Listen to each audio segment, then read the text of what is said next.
Ladies and gentlemen, I'm calling to order this Tuesday, August 17th, 2021, 6 p.m. school board meeting to order. If everyone would rise for a moment of silence, followed by the pledge to our flag, then the national anthem. The national anthem this evening is being performed by the FPC Formality Singers, and our presentation of colors are tonight by Cadet Muhammad, Cadet Oliveira, Cadet Salim, and Cadet Gonzalez. Please rise.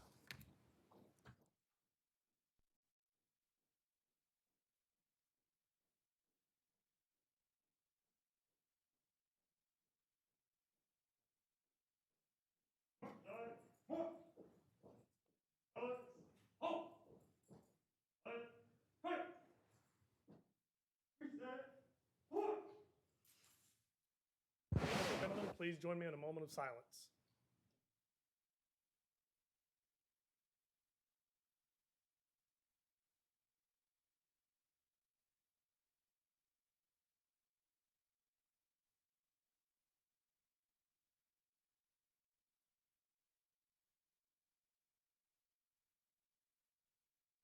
Thank you. Ladies and gentlemen, please join me in the pledge to our flag. I pledge allegiance to the flag of the United States of America and to the republic for which it stands, one nation, under God, indivisible, with liberty and justice for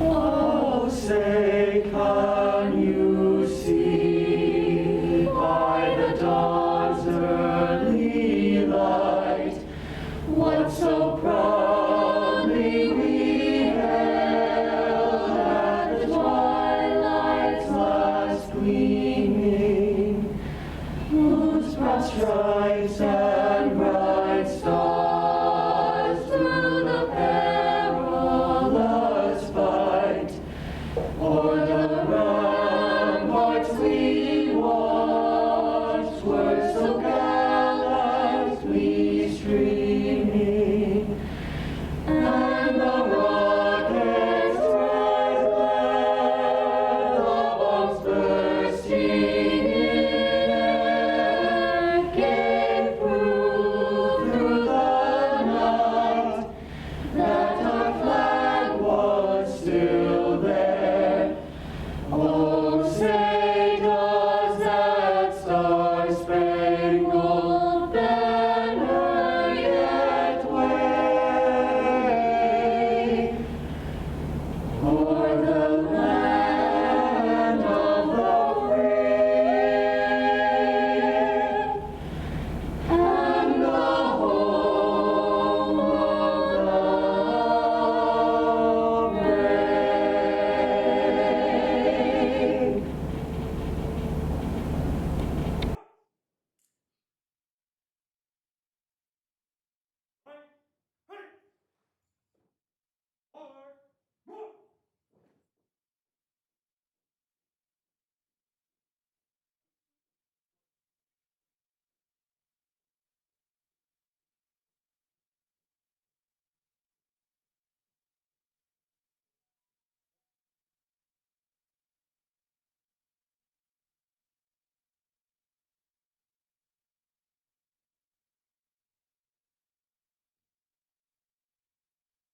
Please be seated.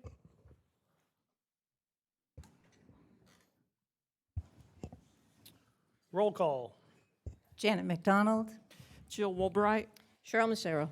Colleen Conklin, present. Trevor Tucker. Kathy Middlestad. Everyone's present and accounted for. Do we have any proclamations, resolutions, or legislative updates this evening? None at this time. Great.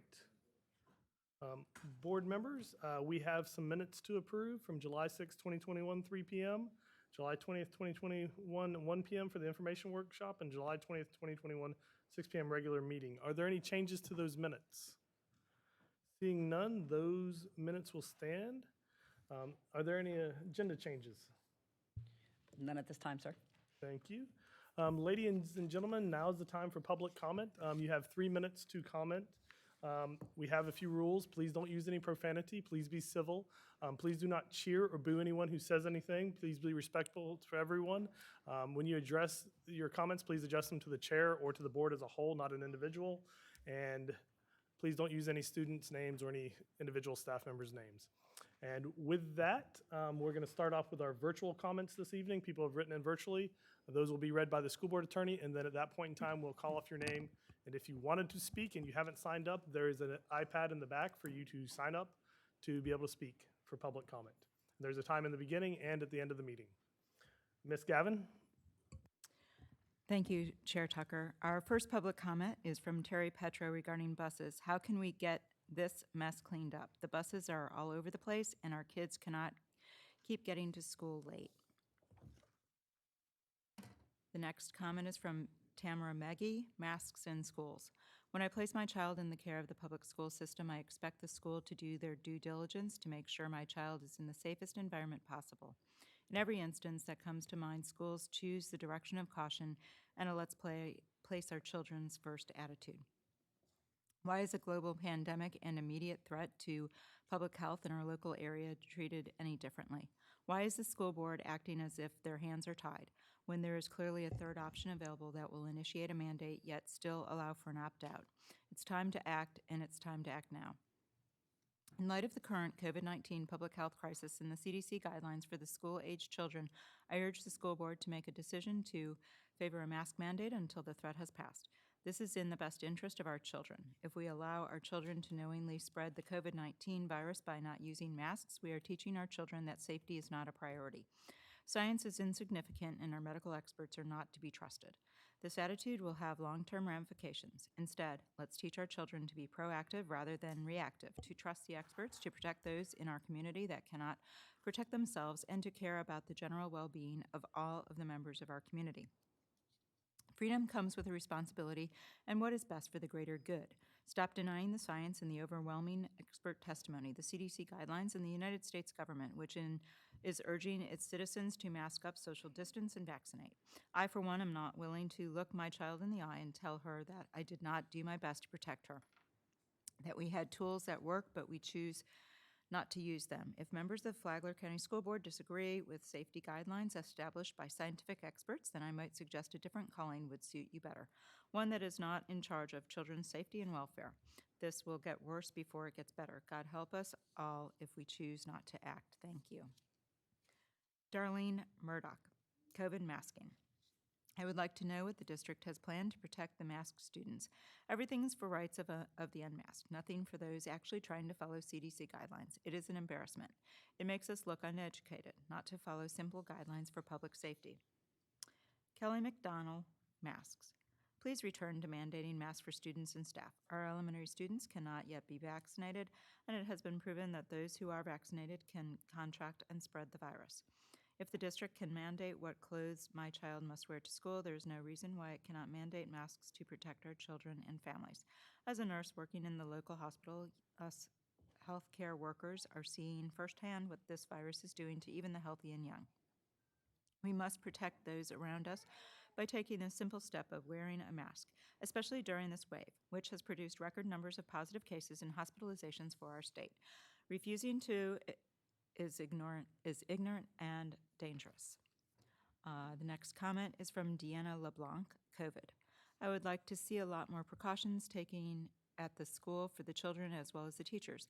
There are no masks, no social distancing. Desks are facing each other, which is listed on the COVID back to school plan that desks would be separated or facing the same direction, and this is not the case. There are 2 kids wearing masks, one being my daughter, and she probably takes it off because no one else is wearing it. Lindsay Aikens, masking mandate. Please consider a mandate for indoor spaces where social distancing is not feasible. I have 3 children in Flagler schools and have been a devoted parent in their schools since 2010. Last year, I kept my kids home to help with allowing others to have a safe learning and teaching environment. I believe our children deserve the same treatment and respect in return this school year. 4 out of the 5 members of our household are fully vaccinated. However, I have an 8-year-old that cannot get the vaccine, and I care for our 5-year-old nephew. who is also unable to receive the vaccine. We did our part to help flatten the curve and would appreciate our school district to continue the effort by mandating masks in our classrooms. Please help do your part to protect our community, our children, and staff. Megan Hamblin, masks in school. I believe in the current situation, teachers and students should be required to wear masks. I understand that masks do not and cannot prevent everything. However, any bit of protection is better than none. My daughter is in 3rd grade and is already home the second week of school due to being exposed to a virus at school. She is one of the few that does wear a mask, is still sick. I hate the comment to keep your child home if you are scared. I do not have the luxury to homeschool as I need to work to help provide for my family. We should not have to choose between education and safety for our children. Megan Henson, COVID-19 masks virtual school option. Masks are so very important along with distancing. My family has been through COVID twice this year. We do not want this again. I don't see this year at school that there is any distancing or any COVID precautions. Just from this week of school alone, I have heard many quarantines and positive cases. Why are we putting ourselves through this? I understand last year with virtual school was difficult for the teachers and parents, but I would rather that difficulty than my children ourselves getting sick with COVID again. I feel like I have no other option than to send my children to school. My kids attend Imagine School. If I take them out to do Flagler, they will lose their spot at Imagine. Even if we could bring back virtual school for half the year and revisit it in December, or at least mandate masks and start distancing again. Jeff Scott, mask mandate. With the increased presence of the Delta variant in Flagler County, as well as the seemingly endless introduction of new variants into our society, the importance of masking up, as well as the utilization of other sanitary practices, has become more evident now than it has ever been.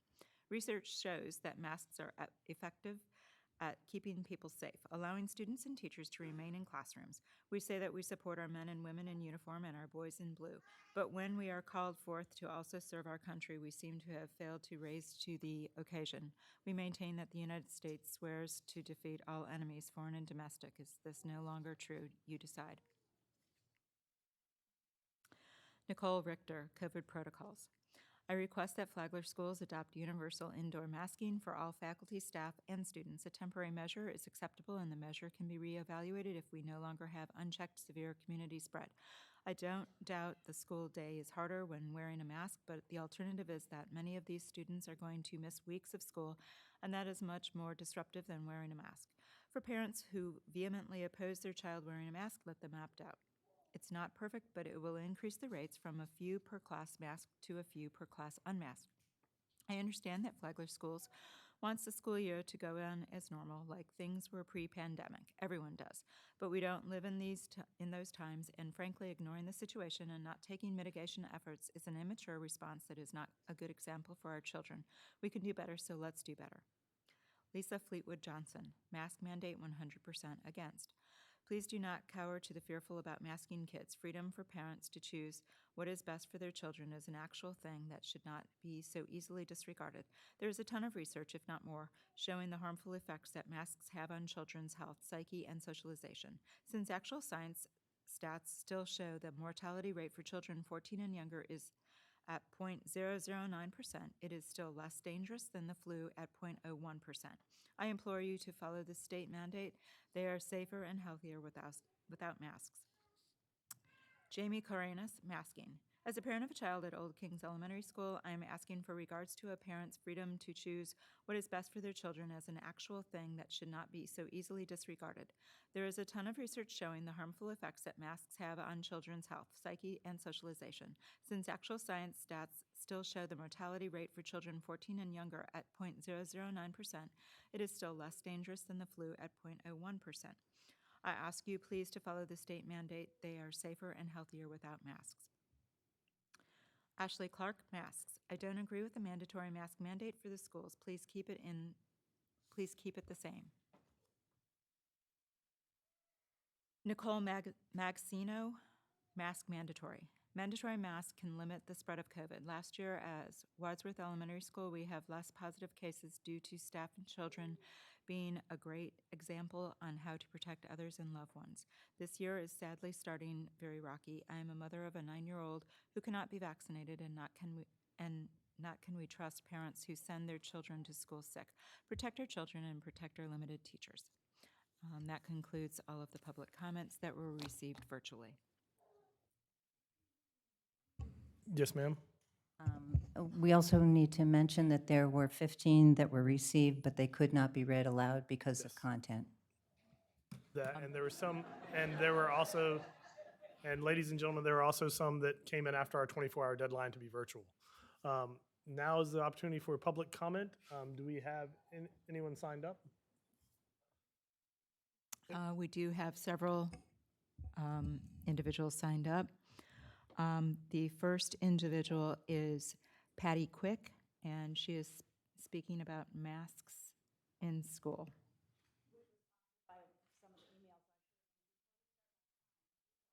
Oh, no. Right there. Yep, there you go. Before you start my time, please, I would like to tell you where this information comes from. And I'm not so familiar with all the terms I'll be using, but it comes from the American Institute for Economic Research, and some of the contributors are Howard Tenenbaum, DDS, Center of Advanced Dental Research, Dr. Parvez Dara, MBA, Paul E. Alexander, bachelor's degree epidemiology and McMaster's University in Hamilton, Ontario, a master's degree from Oxford University, and a PhD from McMaster's University Department of Health Research and Methods. Children do not readily acquire SARS-CoV, spread to other children, or teachers or endanger parents or others at home. This is a settled science. In the rare cases where a child contracts COVID virus, it is very unusual for a child to get severely ill or die. Masks can do positive harm to children, as they can to some adults, but the cost-benefit analysis is entirely different for adults and children, particularly younger children. Whatever arguments there may be for consenting adults, children should not be required to wear masks to prevent the spread of COVID-19. Of course, zero risk is not attainable with or without masks, vaccines, therapeutics, distancing, or anything else medicine may develop or government agencies may impose. Masks have become the most contentious and quarrelsome symbol and reminder of our battle with SARS-CoV and the disease it caused. COVID-19, the mask has become so politicized that it prevents rational consideration of the evidence, even across political lines, and drives levels of acrimony, actions, disdain, and villainy among wearers to each other who feels threatened by the individual who will not or cannot wear a mask. But how dangerous is this virus? Based on studies by Professor John P.A.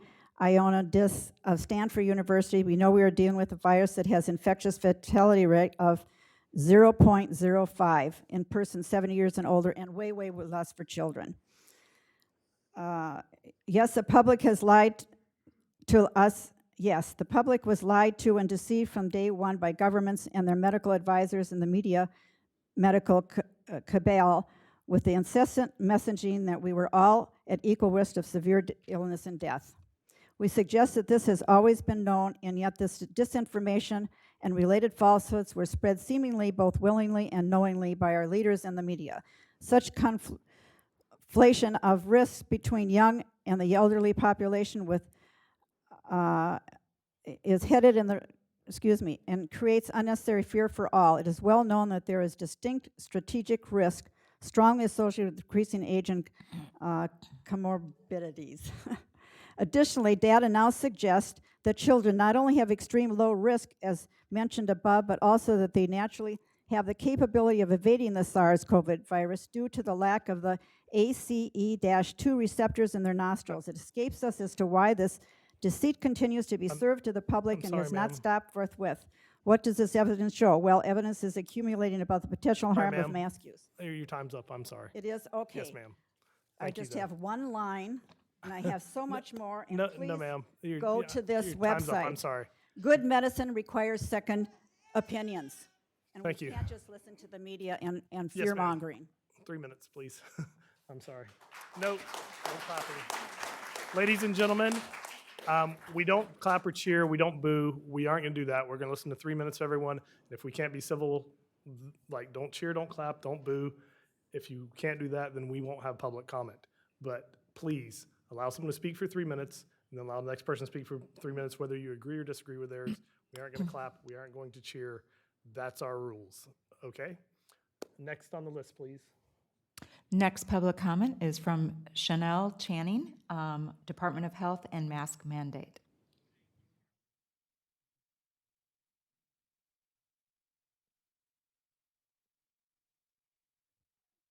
Thank you. It's nice to see you all, and thank you.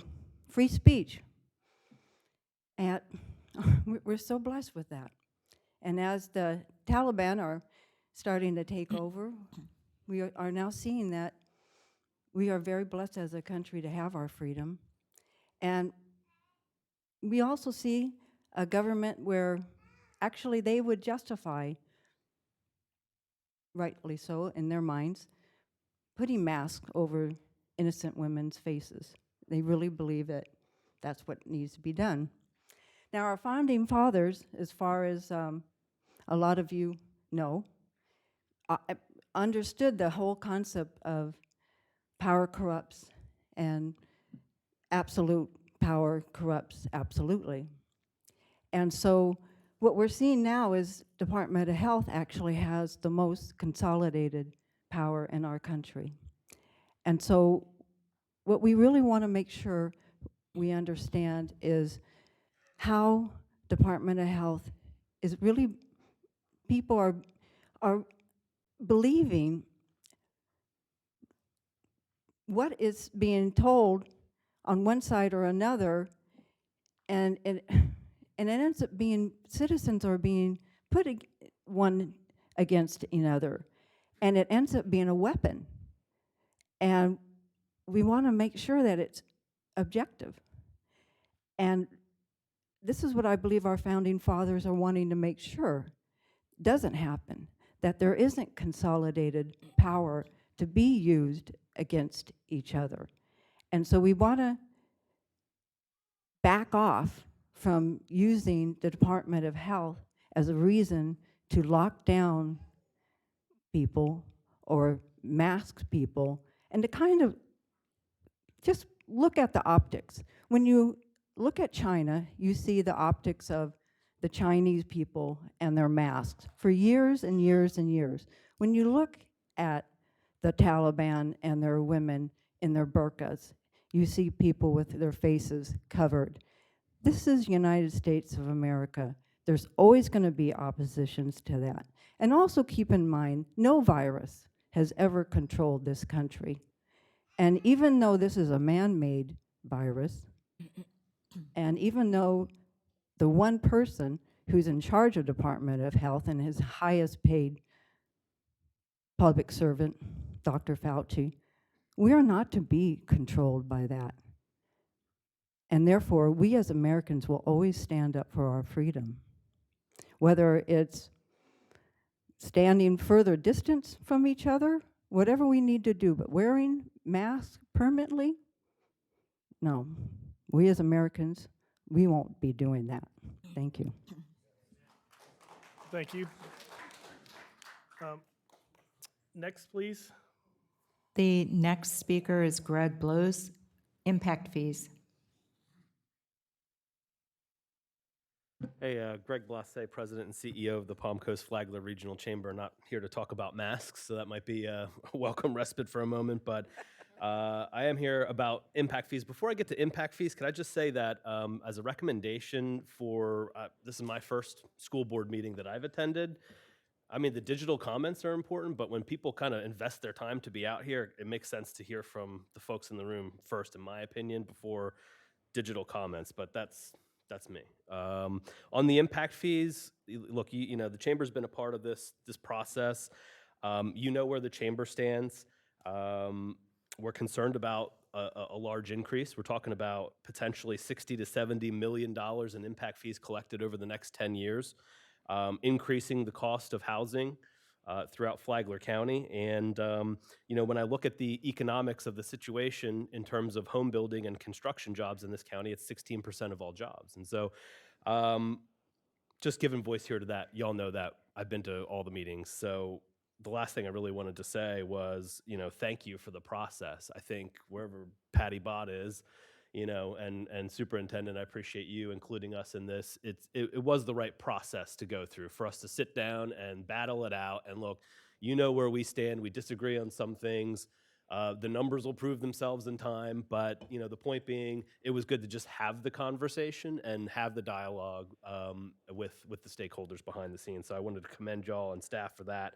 And looking ahead, it's kind of scary because I think there's such a difference between the numbers in the study and kind of what the past has been. So people are looking at the past and saying, how is it possible? But the reality is if your numbers end up being correct, man, we've got to get a handle on this situation or look at how can we fund new schools. And so really tough decision for y'all. I don't envy your position, but that's where the chamber stands, and just wanted to share with you that really appreciated the process. So thank you for your time. Thank you.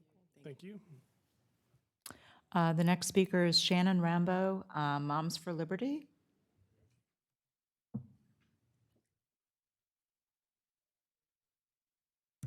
Hello, good evening. I've been here a few times before, but I've never spoken before, but tonight feels like the night, so I want to introduce you to Moms for Liberty, if you haven't heard of us before. We're a nonpartisan, nonprofit organization dedicated to unifying education and empowering parents to defend their parental rights at all levels of government. It started in 2021 and has been growing rapidly. I've lived in the county for over 13 years. Both my children have attended school here. I've lived in many different sections, and all of us parents, we the people, are tired of how everything has been going. Last year, I think it brought everything to light for us because we spent so much time at home. So we all wanted to get involved. We've all been waiting to get involved to do something to save our children. Not comfortable with anything that's going on. As a matter of fact, my son's a junior at FPC, and yesterday they had a speaker there, and he came home and he told me that the speaker was speaking about it's okay to be trans.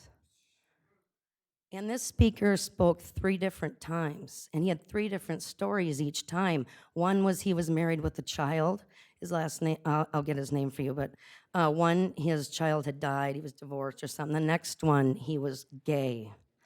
And all the children were booing. And the thing is, the kids don't want to hear it either. So why is it being brought up all the time? We all know the statistics. They're not very great for having trans and all that. It's fine what you want to do at home, but don't bring it to school. It doesn't belong in the school. We don't talk about that at our house. I don't want you all thinking it's okay to speak about it with my child at school. I called and spoke to the counselor. She didn't even know what he was speaking about. So I think the counselors and everybody should listen to what's going on. I know us Moms for Liberty, we have different committees. We are going to be reading books, doing everything we can to be involved. We want to work with each and every one of you. This is for our kids and for our future and for our God-given liberties and our rights. And that's why we're here. I want my son to know it's okay to speak up because all you've taught him is how to comply. He goes along to get along. And I want him to be brave enough, like I am tonight. I am not a public speaker. I want him to know it's okay.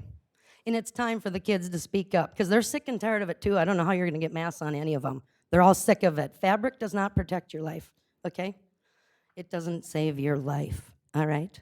And people are recovering. All the people I know that have COVID wore the mask. So it doesn't make any sense. And it's our choice to tell our kids what we want them to do, not yours. So thank you for your time. I hope we can work together, and I hope it's a good school year for all our kids. Thank you. Again, this is a reminder, please do not clap after each speaker. Our next speaker is Andy Dance. He is speaking on pedestrian and cyclist safety. Hear from the big time.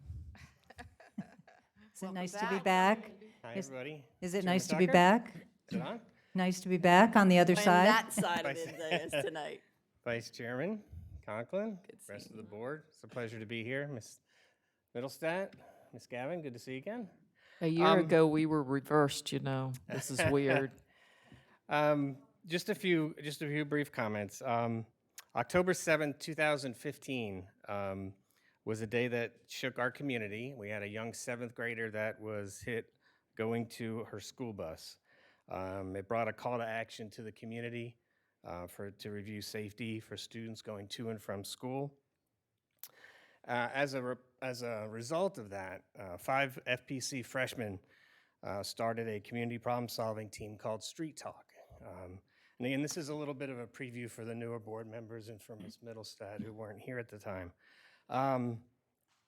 Their goal was to affect change in behavior and awareness through the community through education. They made presentations at the elementary schools. They brought to the board a Pedestrian and Cyclist Safety Week proclamation that's been adopted every year since 2016. And their program was so effective, they were grand champions in Florida and also 3rd place internationally through the Future Problem Solving Program. The proclamation is just as important today as it was back in 2016. Today is when it should have been read. Our recent community traffic safety team meeting, which is a group of community representatives that get together with the help of the Florida Department of Transportation to review community safety for the betterment of traffic fatalities, to try and make our roads and sidewalks safer. And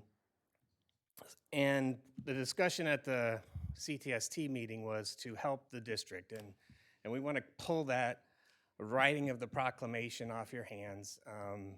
I know Sabrina's been in charge in the past, and we want to take that off your hands and recraft it and bring more members to the table in the community and work with the district to make sure that we can continue to enhance safety training for students.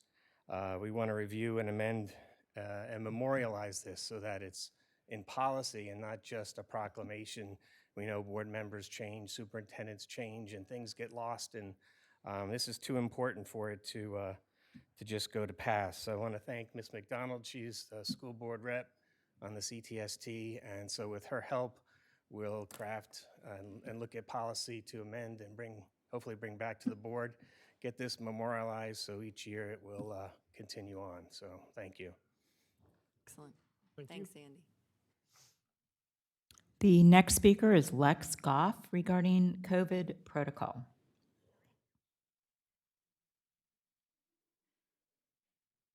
Hey there. Thank you for having me this evening. I just wanted to talk a little bit about having our kids in masks at school and in general in masks. They don't do anything but deplete, oxygen. It's their primary nutrient. There's absolutely no reason they should be wearing it. We don't need government or the health department telling us how we need to have our kids living their lives. We're adults here. We all can figure out how to raise our children. We don't need, a bunch of people saying, hey, you need to have your kids in masks. So really, I'm just here to say, thank you for not having a mask mandate in schools. Keep it that way. I think we're all adults enough to decide what we do with our children.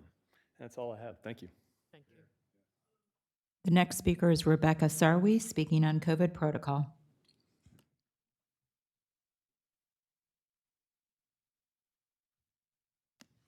Hi, my name's Rebecca Sarwi. I'm the Vice Chair of the Moms for Liberty chapter in Volusia. I'm also a mom of an 8-year-old and an 11-year-old. And you might wonder why I came up from Volusia County. I came up today because of an incident I heard on Facebook, and I did my due diligence because we don't get our news on social media. Found out that the incident happened at Indian Trail Middle School about a student that was set aside and asked his vaccination status because of a quarantine issue. This child was asked his medical information, not in the presence of his parents, put on the spot, and that is not okay. If your quarantine policy states that it's different for vaccinated and unvaccinated, you need to look at the CDC. It tells you that you can contract and transmit COVID, even if you've been vaccinated. I'm a registered nurse. I work at the hospital, and the vaccinated are filling the beds just as much as the unvaccinated. So you guys need to redo your policy. If you are going to have a quarantine policy, I don't think you should. Healthy children should be allowed to go to school. I'm going to let the mother share the story. I spoke with her directly, so I know it's true, and I'm glad I came today. The Department of Health needs to get their hands out of the school. We are not in a state of emergency, and we don't need to be following their direction. They have no place there. The parent is the only person that directs the health of their child as far as masking and not masking. So of course, everyone has the right. You can see the vote of the people here today, what their vote is, whether they're wearing one or not. The majority of people don't want to wear one. I was listening to the State Board of Education meeting on my way here, had to stop early because of this meeting. I hope you were listening too. Mask mandates are not going to go well. It's not going to go well for Alachua, and I'm sure for sure with Broward as well. And I called in for that public comment as well. I was really disturbed with what happened because this is the first time I have felt that my kids are not safe at school. I can't imagine them being cornered and asked to give their medical information. That's very scary. I have to prep my kids for school. If somebody asks you your medical information, you don't say anything. If someone hands you a mask, you don't put it on your face. If someone's trying to stick something up your nose and test you for something, you refuse. You kick and scream and you get out. This is the kind of thing I have to tell my children now that go to public school, and I swear I have one foot out the door because I can't trust that my kids are safe in public school anymore. And so when this happened, I heard about this, I was very deeply disturbed. I don't know in your previous legislative updates if you mentioned the Parental Bill of Rights. I hope it's been mentioned. The school is mentioned at least 20 times in here, and this applies to you. This is law, and this is what came up with the State Board of Education as well. If you choose to not follow the law, you all take an oath to protect and defend the Constitution of the United States and of Florida, and if you choose to break the law, then you're breaking your oath. So read, understand, know what's in the Parental Bill of Rights. It is law, and thank goodness we have it. It's sad that we needed that to protect parental rights. So thank you, and keep everything optional.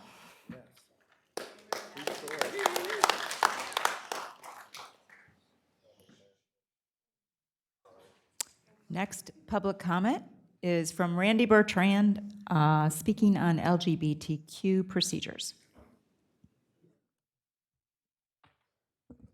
Chairman Tucker, Vice Chair Conklin, fellow board members, Superintendent. I'll let you in on a little secret. I hate wearing my mask. I hate wearing this thing. So I just want to give, before I get into my, the meat of my public comment, I've talked to a lot of students that have gone back to school this year, and most of them have, well, actually all of them, have kind of reflected that it's very positive. They're glad to be back to school. They're glad to be learning. They're glad to be with their friends. It's really good. Elliot's a senior this year. He reflected the sentiment that the lunchroom is crazy now because there's a lot more students there, but I don't think anybody's here surprised. So that kind of, I just want to give that perspective here as we hear all this public comment. The other thing I wanted to talk about was back in April, there was a large amount of discussion around LGBTQ procedures, and then it just kind of died. I know I haven't been here to kind of push that process along. Figured y'all needed a break, but at the end of the day, we started a process there, and we also now have a conclusion of our legislative session in 2020, 2021, Parents' Bill of Rights being actually one of those things that would affect those procedures. But also you have the bill that was passed and signed by our governor about transgender women playing in sports. So understand that we now have some clear line of sight in what the law will allow and what the law will prohibit. So I just think it's time to kind of start that process again. And the reason is not necessarily to trounce on anybody's civil rights, but it's to provide some framework for our staff. It's to provide for some consistency in our schools. That's what it's for. If we don't have this, that's fine. You're going to have a bunch of inconsistency, and nobody's going to know what right looks like or what wrong looks like. So that's all I wanted to share with everybody. I appreciate your time. You guys are doing great. good seeing you all again, and hope this won't be my last time. But Elliot's a senior, so this might be my last year you'll see me. So I'm sure some of you will be happy about that. So thanks. Thank you. Oh, and one last thing, Chair, if you could just have somebody follow up on the LGBTQ procedures for me. Thanks. Our next speaker is Jessica Bowman, and she is speaking on mandatory quarantine and vaccination.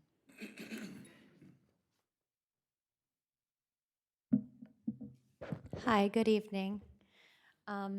First, I want to say that I am new to this county, new to the school district, and my son is new to Indian Trails Middle School. And what I'm here to talk to you guys about is a very troubling situation that has occurred to my family. And I hope that you all take it very seriously, as we take it very seriously what has happened. There's been a plethora of miscommunication and inconsistencies across the board that we have discovered in this process. I was contacted on Sunday at 3:22 p.m. by what appears to be a cell phone number of somebody claiming to be with the health department.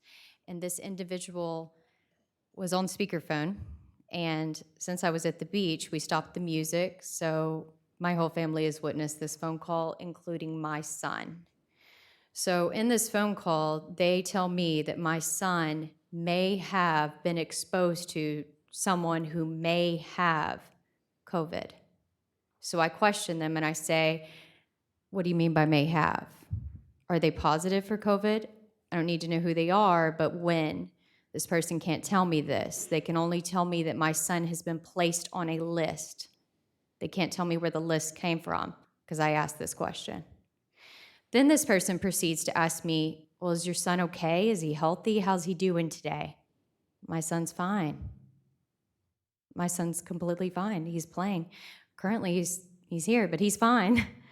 And then they ask me, well, may I ask you, what's the vaccine status of your child? I tell them, well, my son has, with the county, a religious exemption for vaccines, and I'm not going to give you this information. This person proceeds to then try to sell the vaccine to me and tell me that if my son were to come to that middle school and present a vaccine card proving that he is vaccinated, or any other proof to prove he's vaccinated to the school, or go get vaccinated, that he may go back to normal and return to the classroom on Monday. Otherwise, he will not be allowed to go back to school for 4 days unless my son gets tested. If he doesn't get tested, then it's going to be 8 days. Meanwhile, they have not told me. No one returns my call from the health department. I have called. It seems Bob Snyder, or Bill Snyder, whatever his name is able to make comment to the local newspaper, local blogger, but he can't return my phone call to answer simple questions of when my son was supposedly exposed, and maybe if the person's positive for COVID. I still don't know this, but my son's not allowed to go to school. My son was pulled out at the end of his civics class where he was trying to learn, to be placed in a room of isolation. You guys need to think about that and fix this. You're here now.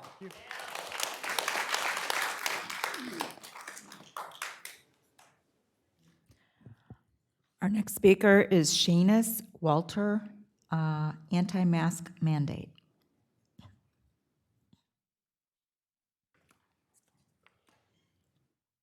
Good evening. My name is Shanice Walter. I am a mom to 4 children who attend Flagler County schools. This past year and a half, I have been known as a rule follower. I wore my mask, my kids wore their mask, we ordered groceries, and for the most part, we stayed home to help slow the spread. While following these rules, I contracted COVID-19 in 2020.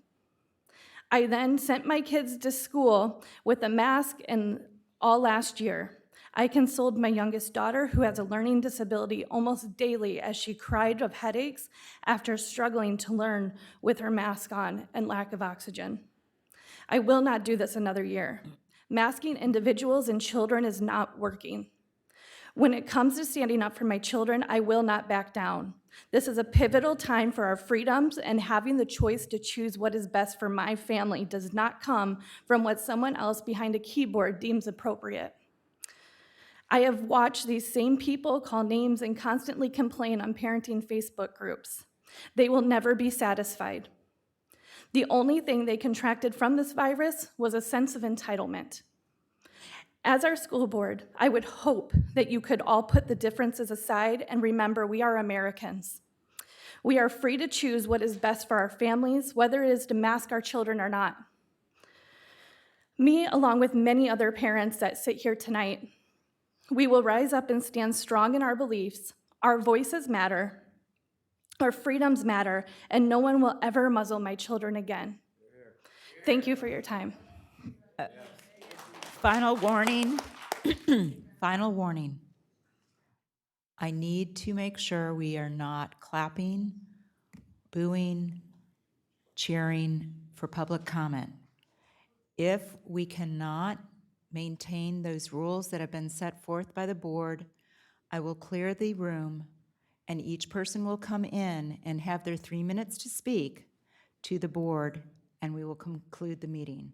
So if we could please follow the rules that the board has put into place, that would be greatly appreciated. At this time, I call David Jenkins to speak on public comments, mask mandate.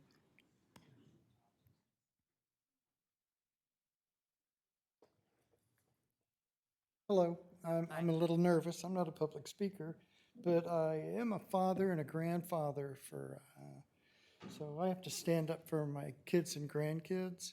And I'm not here to debate masks work, masks don't work. What concerns me is that the school board could make a decision, a medical decision about my children and my grandchildren. I mean, I feed them, I house them, I clothe them, I raise them, I give them my values, I teach them what's right and wrong. And I expect the school to teach them reading and math and English and the things that I'm probably not that good at.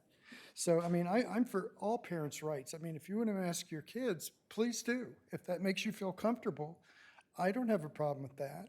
But I would like the same respect in reverse. You know, I don't feel the need. I know my children and grandchildren better than anybody. And I know what their health situation is. I know what their needs are. I see what they go through every day. My granddaughter last year, like it was mentioned before, came home from school, tired, pale, headache. I mean, all she wanted to do was sleep. Her face broke out really bad. And the first day of school this year, I noticed a big difference. She came home and there was a light there, and she was excited and she was happy. And I really don't like the idea of the school making decisions on the health decisions for my children any more than I went to school to tell them at what age it's appropriate for them to have sex, or define what gender they are for them. Or what if the school mandated we all went back to Catholicism? I mean, those are decisions that need to be made within the family and with the parents, not at school. And that's all I had to say. Thank you. The next speaker is Anna Maria Long, and this is on agenda item 16, impact fees. Good evening. I'm wearing a mask and I'm not speaking about it. So I am the executive officer of the Flagler Home Builders Association. We've also been gratefully involved with the workshops, with the impact fee and the study and all of that. With that, we do find some issue, and we've expressed that we don't feel that the changes that are stated in tonight's presentation were actually made. They're very minuscule. Basically, the idea I'm seeing is we had a 4,000 student increase over the past 16 years. Now you're anticipating that to happen in the next 4 years. So that's 4 times as fast. And yes, buildings going up. I know that, it's my job. But not really fast because there's no labor, there's no supplies, and there's no lumber. Actually, the builders are having to limit how many new contracts they're taking. Even national builders are limiting to 4 per month. So while the permits are being applied for, and that's a great way to measure growth, things will not be built as quickly as they normally would, outside of the many extenuating circumstances that have been well spoken about today. Student enrollment has not increased We've seen that in the study. It just projects the future. It doesn't show that past decrease, and the average age of Flagler County has increased by 10 years. So to be super clear, we agree. There needs to be an impact fee increase. It's too low. We simply are having a hard time with the data to prove that it needs to be double. We feel that it'll greatly affect housing affordability, which is already a huge issue here. And again, the data just doesn't support the 4,000 students in 4 years. And it did in 2004, that all happened, but we didn't have lumber shortages, labor shortages, supply shortages, increasing costs, and it was just a different time, right? And banks were handing out money like it was candy to children on Halloween, which that doesn't happen anymore either. There's just so many different circumstances, and I really want that to be recognized. Obviously, so if many of you know me, I'm a product of Flagler County Schools, kindergarten through 12th grade. I've got a 6-year-old in them, and I've got 2 more in here. So believe me when I say I am fully invested in our schools being well-funded and student capacity being available. We could get behind the impact fee increase if it made sense. I don't understand. I don't believe that there will be a need for a new high school and a new middle school in 4 years, and I worry that legacy costs of those 2 schools will leave the burden on future taxpayers. And that's a major concern. So I guess I have 8 seconds, but yeah, I think I pretty much made my point. Thank you all for all of your patience this evening. Very well done. Thank you. Next speaker is Doug Russo, speaking about the general public. Yes, hi, unmasked, unvaccinated, and unafraid. I'm here tonight with my wife, mother of my 11 children, my firstborn, 3 of my 46 grandchildren. We just had one this past few days. So I know a lot about kids, I know a lot about family, I know a lot about school boards, I know a lot about school. I'm here in support of the lady whose kid was isolated. I hope there is criminal prosecution against that. I hope you school board take this personally and do something about it, because there's a group here tonight that we're going to stand with her. We'll do whatever we have to do. We're not afraid. And we think this is a serious thing that you guys have been bothering our kids. The school boards trying to dictate to them what they can and cannot do concerning their own health. Now let me explain something to you. We got a lot of people come up here and they say, well, it's the science. Let me tell you what science teaches in our public schools, guys. Number one, they teach us we come from apes, that we're monkeys, that there is no God, that we're a chaos rather than a cosmos. That's what public science, that's what science teaches you. You know what else science teaches you? Science teaches that an unborn child in the womb is not a child. It's just a bunch of cells that exist there. And that women have the right, the constitutional right, to kill that unborn child. That's murder in my book. And I think personally, and I've been preaching, I am a Baptist preacher, by the way, for over 40 years, I think that alone is cause for justified war. You get my drift? Let me explain to you something else that science teaches. Science teaches that little boys and little girls, when they're born, are no longer assigned a gender, that they can wait until later and decide what they want to be. That, my friend, is an abomination unto God. That is something that God hates. That is absolutely a perversion. That is absolutely not going to fly, and there's going to be things done about it. It's going to come to a head before too long. Yes, if you want to take these as threats, you can, but there's an almighty God. He sees both the evil and the good. And so there's science.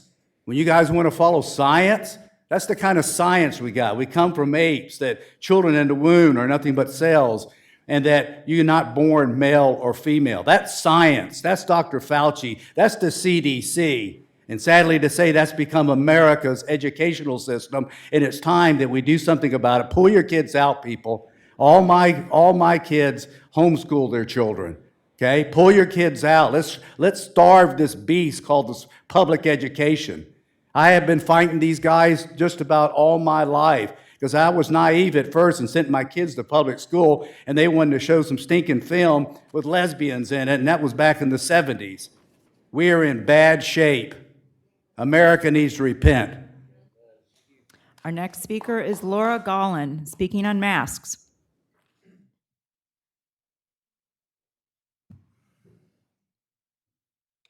Hi. I'm not comfortable taking my mask off, so I'll leave it on. I wasn't planning on saying anything tonight. I'm not here to argue with anyone. I'm not here to boo anybody that doesn't agree with me. As you can see, I am wearing a mask that's an American flag that says fully vaccinated to show that I am patriotic. And again, wow, really, I'm not here to fight with anyone. This is me. This is just me. I am here as your employee for 15 years. I work in the elementary school in second grade. I just had my mother move in with us. She's 90 years old and has COPD. This week, because of what's going on around me at work and the increase in cases, for the first time, I'm wearing an N95 mask. I've never been opposed to masks. I could be wrong about whether they work or not. That's not why I wear a mask. It's just in case. Just in case. Now, this new variant is extremely destructive. I have family members who have had regular COVID and they're long haulers. This is what worries me the most. I'm vaccinated. If I get COVID, it's probably going to be mild and I probably won't be hospitalized, and I'm fine with that. But I worry about the long-term effects of this disease on me. I don't have a choice whether I work or not. I have my mother living with me so I can care for her in her old age. But I feel like I can't care for her if I bring home COVID, because these kids can't be vaccinated. But even if you are vaccinated, you're a carrier. That's why I wear a mask. I got vaccinated to protect me. I wear a mask to protect you and the kids. I hate these masks with a passion. Hate is a strong word. I hate the mask. But I wear it anyway because of my concern that maybe it helps. A gentleman that spoke before me was looking at me most of the time that he spoke, and I can only assume that that was because he assumes that because I'm fully vaccinated, I'm not Christian. I have all the same Christian views that he does. The only difference is whether or not to wear a mask. I thank you for listening, and you can do whatever you want with what I said. Our next speaker is Courtney Vandabunty, speaking on agenda item 20.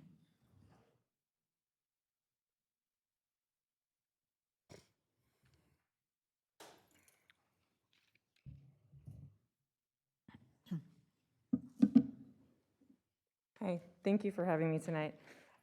I'm here speaking on behalf of teachers and parents who aren't here tonight.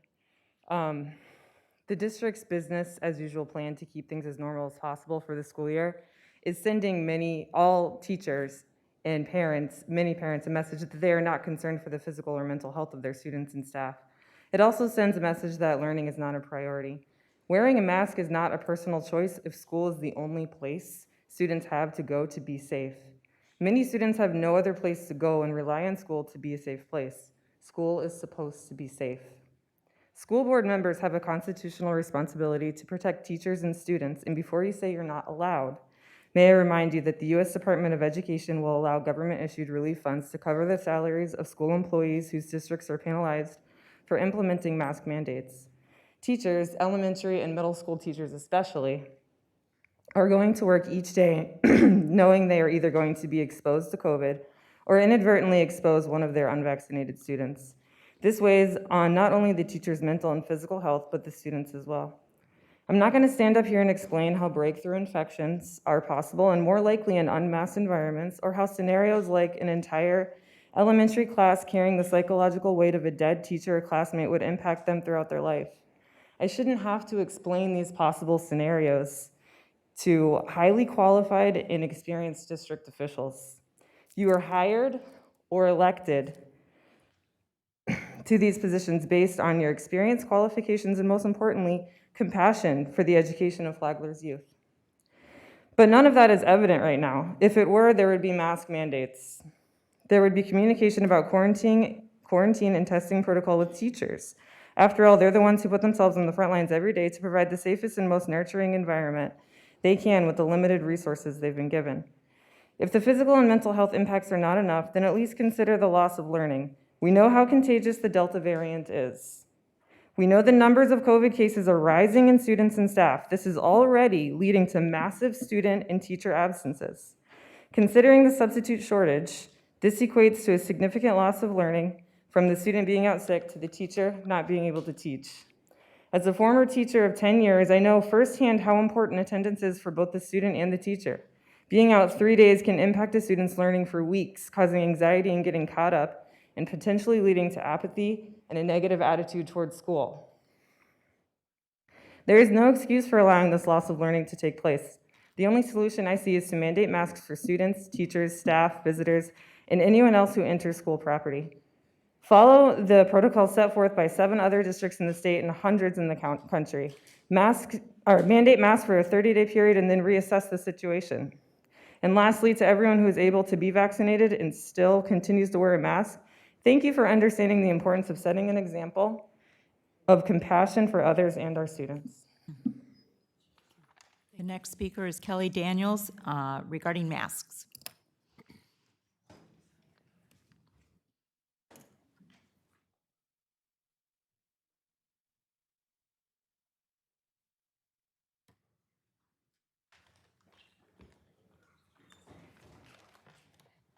Hi, my name is not Kelly Daniels. My name is Jennifer Viveris, but I put her name up because I did not want to come up at first.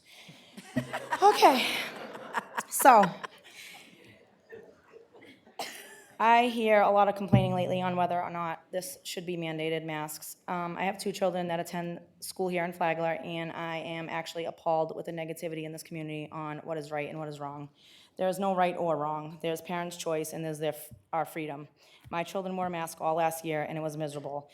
They came home complaining about headaches and not being able to breathe every day, and to me, right there, that is abuse of a child. Everyone else here, because everyone else is in fear.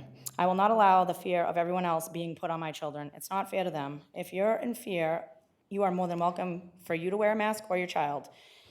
But if you're wearing a mask, why does mine need to? Yours is protected, correct? So with this being said, there should be no debate on this topic. As statistics already shown, lockdowns and masks don't do much, hence why we're all still here. So instead of changing anything, live your life normally and leave it in God's hands. Thank you. Our next speaker is Charles Bowman, speaking on public comments.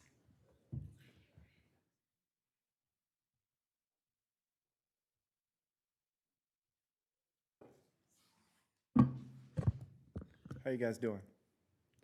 I'm going to read you something real quick, all right? Because there seems to be a little bit of a misconception about what a rule is and what a law is. So I'm going to tell you how the Supreme Court ruled on New York Times versus Sullivan. All right? The decision established the important principle that the First Amendment guarantees of freedom of speech and press may protect libelous words about a public official in order to foster vigorous debate about government and public affairs. Ladies and gentlemen, that's what we're sitting right here, and you are a public official. If you have an issue with how anyone in this room is talking to you, the tone they're talking to you, if they're calling you Larry, Moe, or Curly, or anything else, and you don't belong in the kitchen because it's too hot for you, do we understand? Now listen, I've got a couple of issues I could bring forth about my son, but I'm going to better use this time about this community because I don't want there to be a misunderstanding. Those that stood up here today with a mask on, and that's what they want, that's their choice. And don't you think for a second we won't defend it just as well as we will our right to not have one. Period. Everybody in this community is who you answer to. And there seems to be a little bit of confusion about who's in charge. And that seems to be a theme in Flagler County, okay? Nobody knows who's in charge. Who's in charge? The county says, yeah, we are. The county says, listen, we've relinquished a lot of authority to the administrators. Okay, I get it. Administrators say, hey, listen, we've given our authority to the public health department. All right, I get it. I get it. And we're making this up as we go. We don't have 30 years of experience here dealing with this, do we now? But we do have choice. And I'm here to clear it up for you. It's not about the health department. It's not about the administrators. It's not about you. All of you answer to us, the people, period. When I got into politics, they said, Bowman, listen, here's the deal. People are going to come at you. They're going to come at you hard, especially on your side because you're an activist on top of a chairman. I'm the chairman of the Public Liberty Caucus. That's a bullseye. You understand? I said, let them come. They said, Bowman, they'll violate you, man. They'll take your loans. These people are evil. The default stuff, you're not even behind on. They'll come after your house. I said, bring it. I'll move out. They'll come after your car. I'll walk. They'll come after your kids. I said, there ain't nobody in this country stupid enough to come after my kid.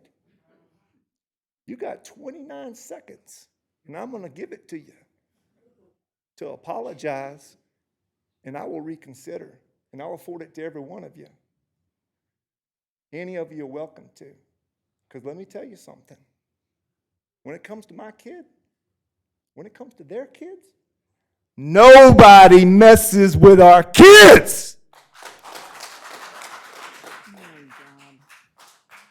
That's you, and you need to brush up on New York Times versus Sullivan. We will do what we want in our house, and that includes clapping. Please, your time's All right, up. at this I'm sorry. time, I'm going to ask that you please leave the podium.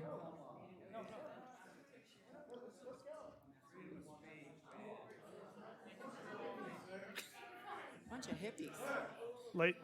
Ladies and gentlemen.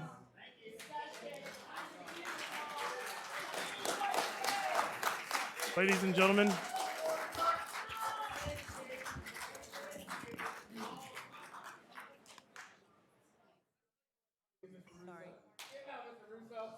Listen.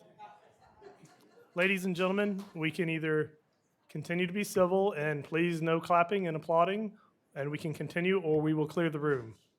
So whichever way the public would like to do that, but please be civil.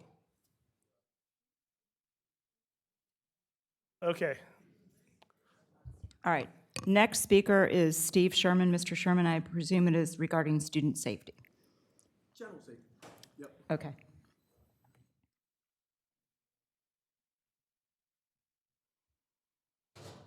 Good evening, everyone. How are we doing?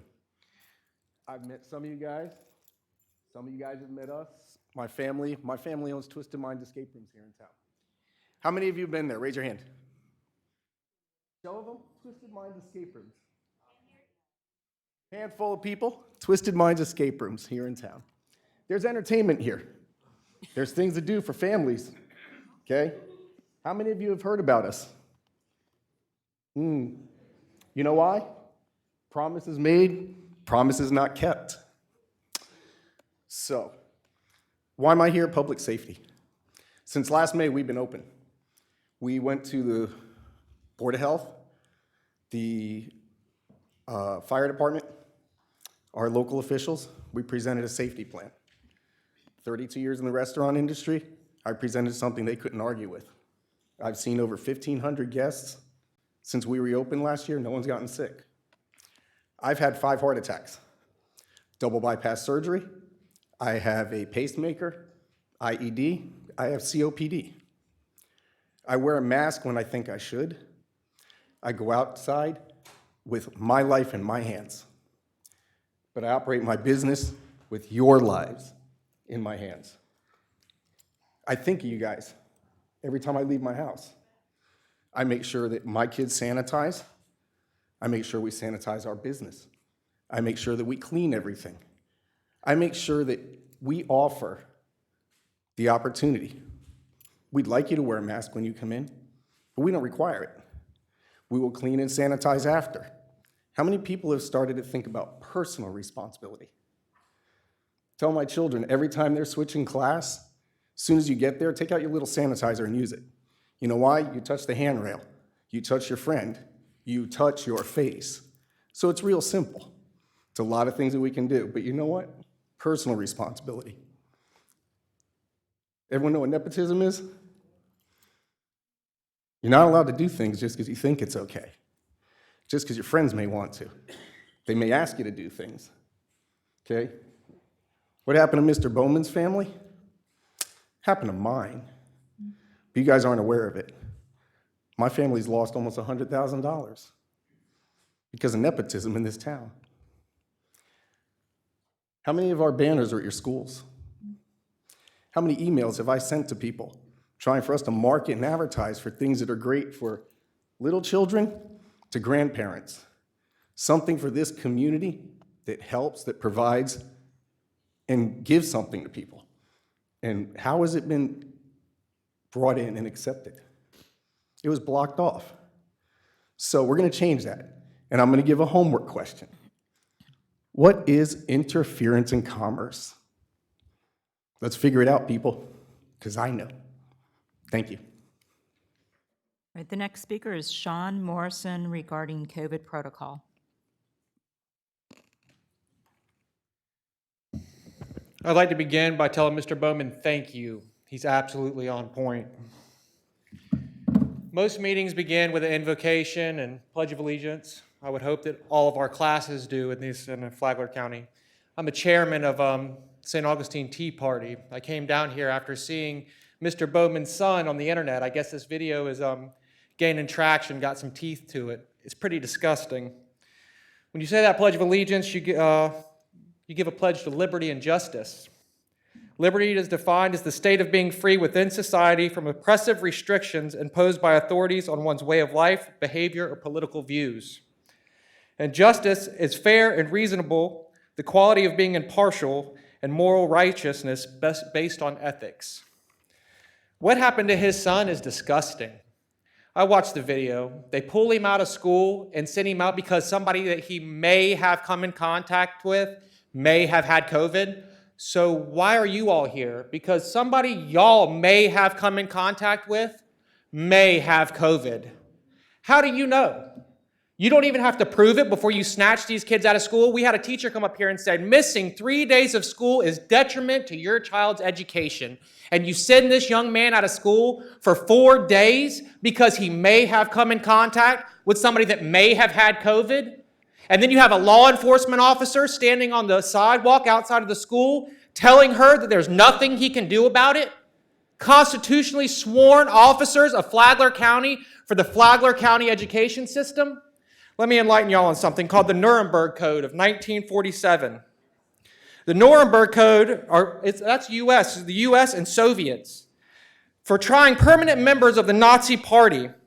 The reason for the Nuremberg Code was that the Nazis were doing medical experiments on people that were unjust. I'm sure you all know about that, okay? These vaccines aren't FDA approved, so why is your school board telling these children that they can come back if they get vaccinated when, number one, they're not FDA approved, and number two, the vaccinations apparently aren't working. You're stacking people up in the hospitals with it. Let me read a little bit of the Nuremberg Code for you. This is section 1. The voluntary consent of human subject is absolutely essential. It's essential. The duty and responsibility for ascertaining the quality of the consent rests upon each individual who initiates, directs, or engages in the experiment. It is a personal duty and responsibility which may not be delegated to another with impunity. So you're telling me that you're going to push a vaccination onto a child and tell him he can't come back to school unless he has it? What if something bad happens to him? What if something bad happens to him? You are not impugned for prosecution for killing a kid with a vaccine that's not FDA approved. It's your responsibility to make sure that these kids are okay. It's not your responsibility to tell these parents what to do with their children. You need to be teaching critical thinking. Critical thinking, how to think, not what to think.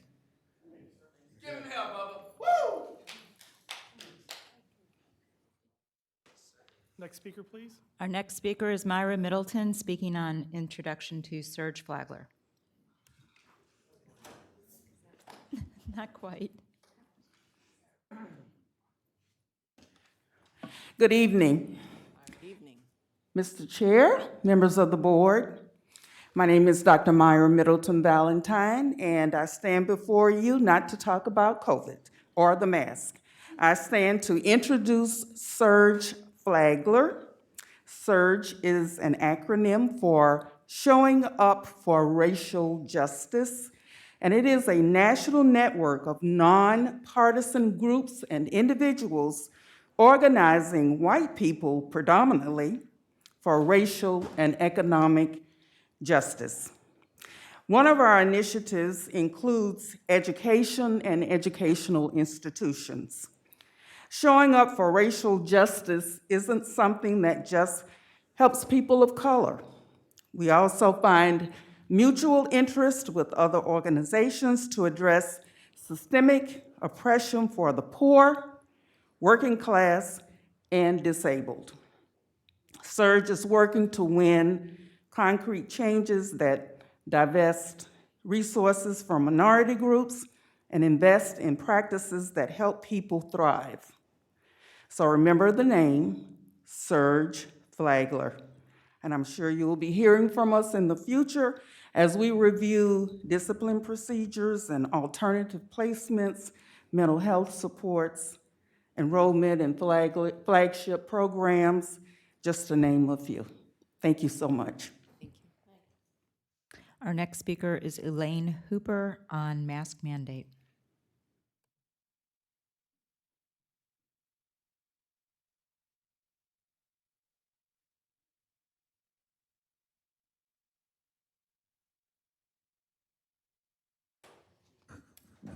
Can we make sure that's on 3? I need every minute. Okay, I have data and information. John Hopkins stated no healthy child has died from COVID, but has from the vaccine. Continual mask usage are dirty. The body breathes out excrements from daily usage. This causes bodily harm to our children, tooth decay, and other medical conditions. Causes psychological damage. Kids can't see facial expressions. My granddaughter's teacher didn't even know who she was outside the school system. The way the school boards are treating our kids with forced mask mandates is child abuse. Emotionally, they are, and socially and physically, they are harming our children. Since mask mandates, we now know that masks do not keep virus particles out. People can still get the virus. Children rarely get the virus like adults do. Children are born with a natural immune system.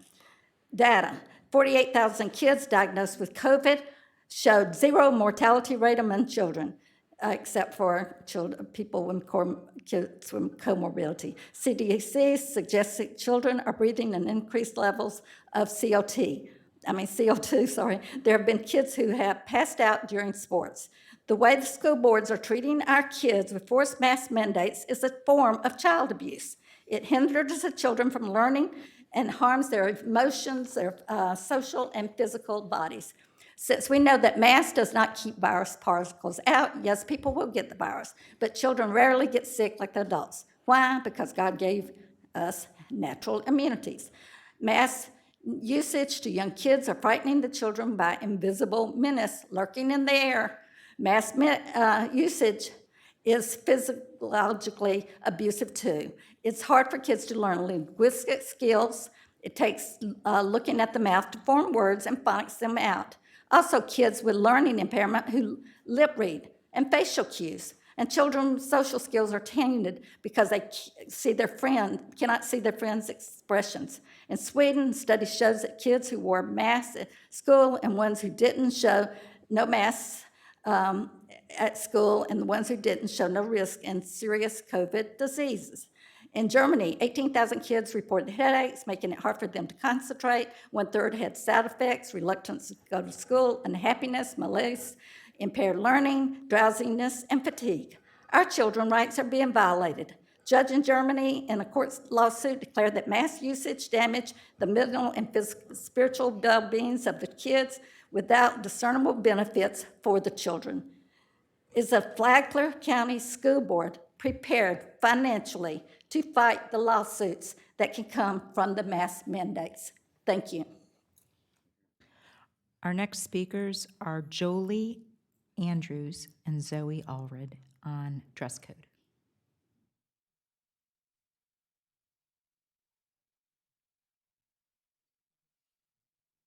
Hello, my name is Zoe Allred. I'm Jolie Andrews. We would like to talk to you about dress code.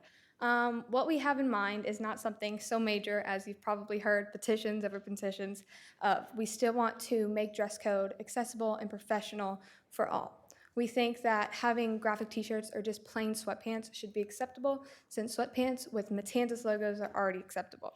The professionalism has not changed very much in doing so. Personally, I would like to be able to wear my church shirts. Any advice or any opinions I have on my shirt, if it's not harming others or hurting others physically or emotionally. Graphic t-shirts with designs like mine. It's just a sun. It's not offensive. The punishment for doing them should be the same. I do think that the children who have been dress coded over this time still deserve to be punished knowing the dress code has been in effect. They knew the rules, they knew it was starting Monday, and those who have got punished deserve the punishment fully. We do think, and we don't think it will change this year, that hopefully we can not change or disarm the dress code, but further it and to accept more and opinions and voices from students. We think that buying a $50 Matanzas sweatpants are more expensive than buying $8 sweatpants at Walmart. We think that you can go to Goodwill and be able to purchase a graphic t-shirt for cheaper than you could go and buy probably a collar during a regular thing or a regular school year. We think that the dress code can be helpful to all and help voice opinions while still looking respectful and responsible and preparing children for the new world.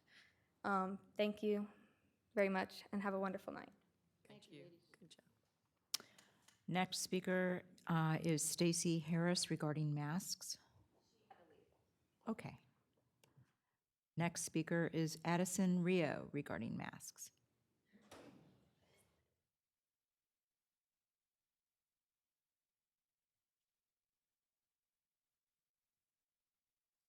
Hello. I've been a student at Flagler Schools for 9 years.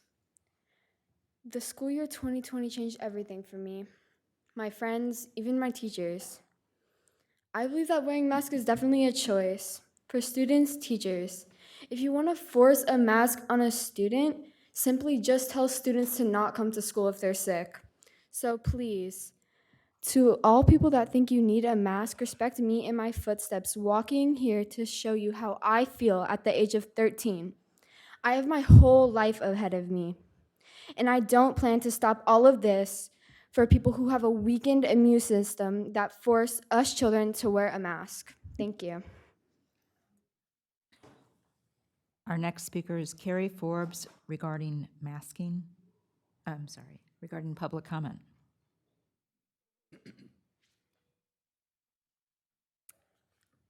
Ooh, I really hate doing this. I am Carrie Forbes from Palm Coast. I had a couple different questions. I heard about the Bowman's story and I felt terrible for them, but really I felt for their son. My son is a 12-year-old at Indian Trails with a religious exemption, and I find it terrifying. Ooh.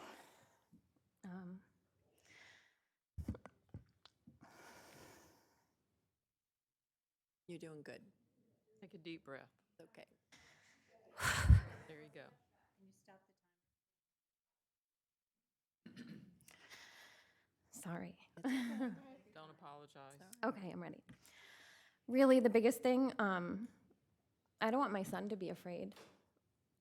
I all day pictured how this boy must have felt, and I don't want my son to ever feel that way. I don't know what protocols are in place, but those are my questions. If a mistake is made and a child is placed on a list, where's the communication? Because no one seems to know. Who talks to the health department through the school board and department? It just seems like everything's getting missed. And I mean, I would never want another kid to go through that. It shouldn't have happened to begin with. And if these kids are forced to quarantine, what's their schoolwork? It doesn't seem like anybody's setting them up for learning while they're gone. What's happening? We're just sending them home and they're sitting around? I don't understand. If we're supposed to be teaching them, why are we just sending them home? And for teachers, what is the current teacher policy for a teacher that tests positive that is vaccinated? Because I read, and I don't know if I'm mistaken, that they're allowed to stay, and I don't understand if we're all carrying the same viral load. Why one person can be around another and pass it back and forth. I mean, we should all make sure that we're okay. I believe in everybody's right to choose. My kids were masked last year. They were miserable. My son had headaches every day. He wore them because he liked the way his eyes popped. It was, but he came off the bus crying. And we played this game last year. We did it. I homeschooled my kids till October. It was miserable. I was home for 5 months out of work last year. I did the protocols. I had COVID. We still got it. I still have antibodies. I had COVID a year ago. I support the right to choose, and I know my babies. You guys don't. I know what's right for them, and I don't think it's right for us to say what's right for your child or anybody else's. And really, those are my main questions, and that's all. Sorry for crying. I'm really not good at this. Pretty good. Next speaker is Nicole Graves regarding masking.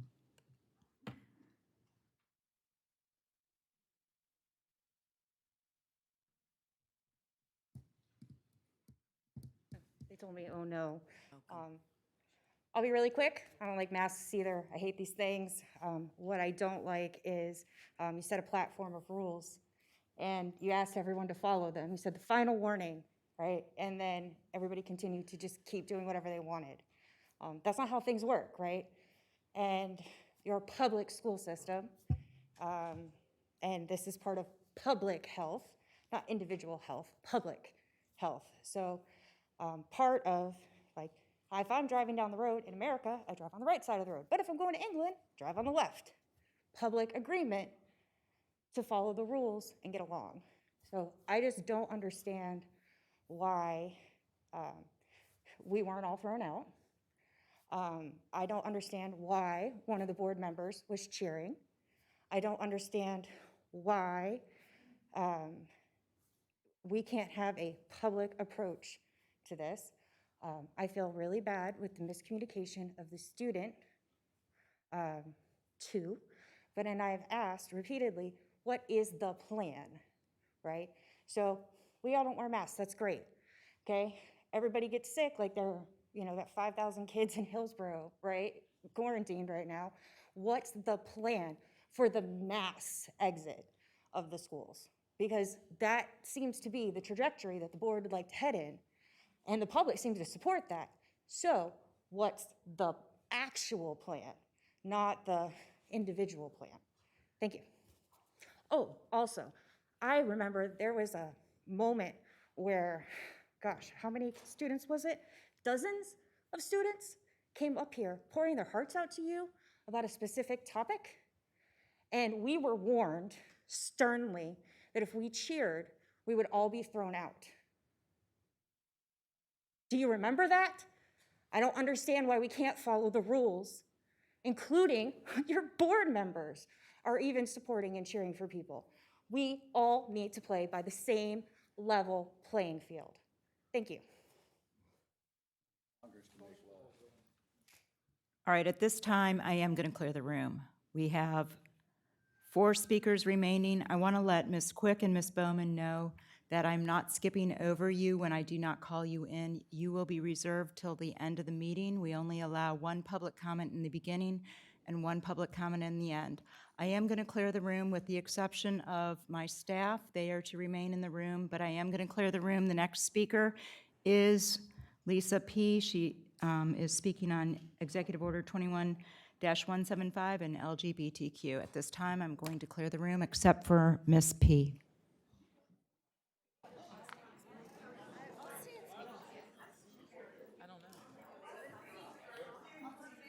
What authority does she have? What authority does she have? What authority does she have? What authority does she have? This is a public meeting. We don't have to leave. We don't have to leave. Sir, she's asked to leave. Where's the policy? We don't have to leave. We've been through this before. First off, can you have a weapon on in here? Yeah, It's it's a called pocket the knife. Second Amendment, sir. Okay. Sir, I'm going to ask you to leave, please. Maybe we should ask the school board to leave. Yeah, They're the let's ask ones them that to leave. We're good. How many people want the Can school you just board ask to them to leave? tell us why they're here? Don't leave. Because it's all on video right now. We're here as a public. Don't leave. We did this in St. Johns County. We had the school board walk out. You, the people, have the right to be here. I think people are confused here. Wait. Servants, the public. There you go. That's it. We, the people. Tom, you guys learn, man. It's her Servants, the fault. public. She just started. It's time for them to leave. Let them leave. Public. You guys can leave. And she can leave. You can go to your little private room and have your private discussion. There was comment. I'm going to have to disagree. There were Board members, about 10 people go in the back. that commented as she left. You may play back the tape and you may listen.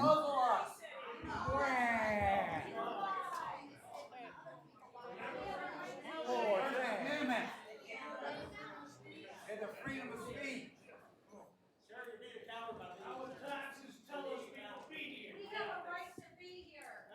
You guys can be replaced real quick and should be right away. Pack your bags.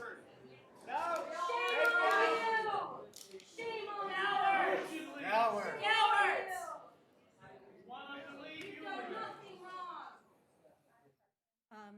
Cowards. Every last one of you cowards.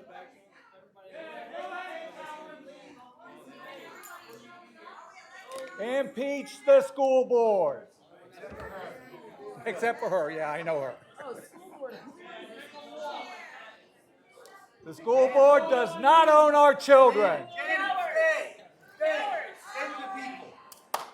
Thank you. Thank you.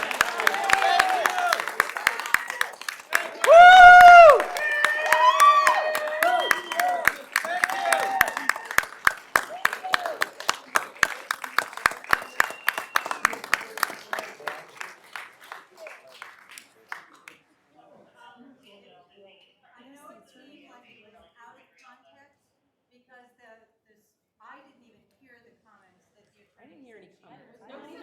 Who cares if there were comments? Nobody made a comment. I understand. That's what I heard, and I was surprised. That's why I asked. So if we could continue to finish up public comments, I think it would be a good idea. I think it's time for the school board to leave. I think it's time for them all to leave. Let's do it. Please. I was very excited when I came to the school board meeting tonight to see a room full of citizens. I have wanted to hear from you since I've been elected. But you have to do it with decorum. You have to do it with decorum. You were given many warnings, and I understand your passion. Excuse me, I understand your passion. I get it. I'm up here trying to fight battles for you, but you have to follow decorum.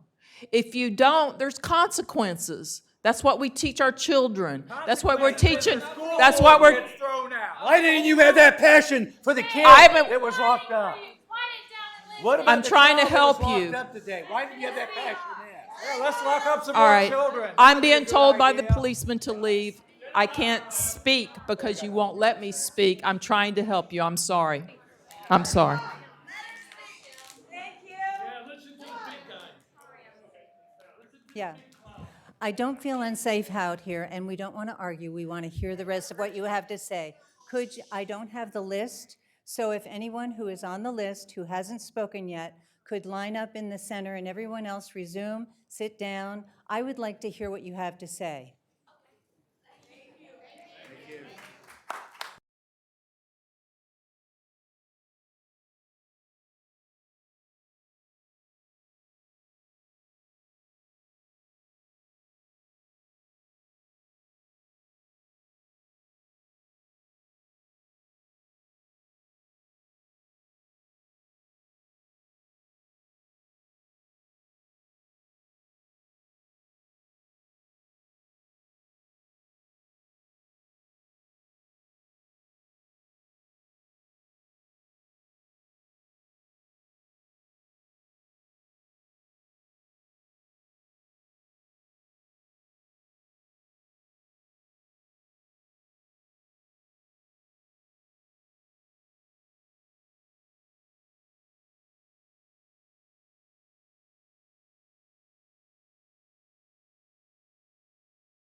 Ladies and gentlemen, I am reconvening this session. Lisa P., please come forward for your 3 minutes of public comment. All right. Welcome. Hello. Looks like I got a practice run. All right, then. So again, we open up these meetings with the pledge, and the pledge does state, one nation under God. And in the Bible, God says, man's days are numbered. You know, because word came out last night that someone, elected official, was trying to push to remask or, you know, get everybody on board to mask up the kids.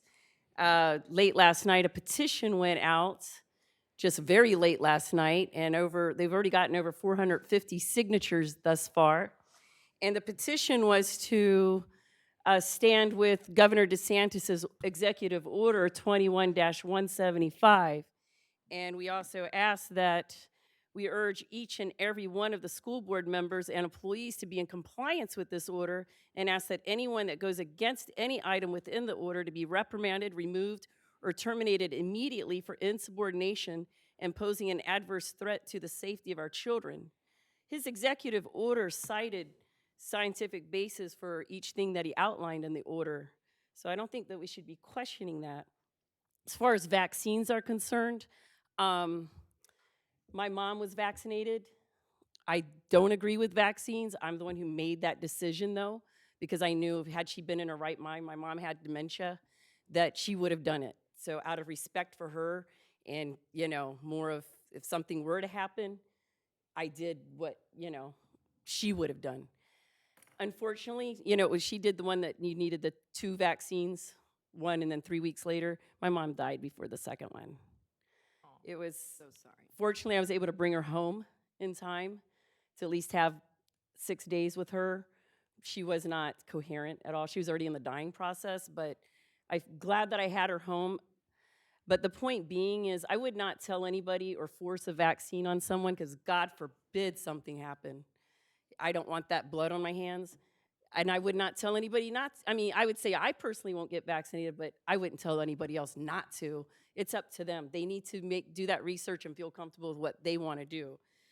The masking, my sister, registered nurse, worked in an operating room, so she's really big on the mask and knew, you know, how to properly wear it, you know, constantly telling me don't touch your face and stuff. She wore them religiously, washed her hands, very sanitary. She caught the COVID. So again, that's a personal decision what you want to do. Just be clean. I really would prefer that they push health, you know, fresh air, exercise, lose weight if you're overweight, eat healthy, you know, take vitamins, stuff like that. Let's be health conscious, not sick care, you know, what to do in case and all of that. Also, the LGBTQ, I just want to touch base on it a little bit. I'm kind of concerned. It creates an unnecessary distraction in our schools. You know, our job is really to teach the children the basics. I've taught school before myself, and there's a lot of distractions as it is. We don't need another one. You know, let's stick with the basics. I'm sorry, your time is up. All right. Thank you, guys. Thank you you. very much. Thank you. The next speaker is Jennifer Howard, Masks and Mandates.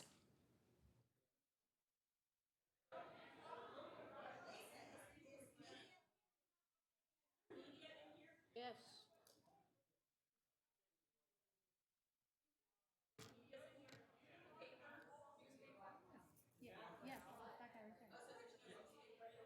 Yes, that guy's a reporter right there. Yes, this guy's your. Oh, for the love of God. We have no control if the media wants to come or not, right? Jennifer Howard there. Yes, they may. They get 3 minutes together, right? Not 6.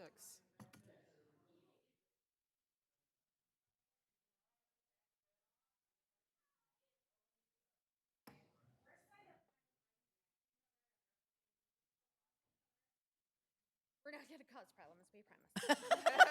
You're fine. My name is Jennifer Forbes, and I'm Jennifer Howard. You're Our totally daughters fine. are in the same class at an elementary school together. They're both now in first grade. We just wanted to speak to you because last year, we both share very different viewpoints. Jen is very pro-vaccine with 2 children who. My daughter's had 2 open heart surgeries with a congenital heart defect, and my son has cystic fibrosis.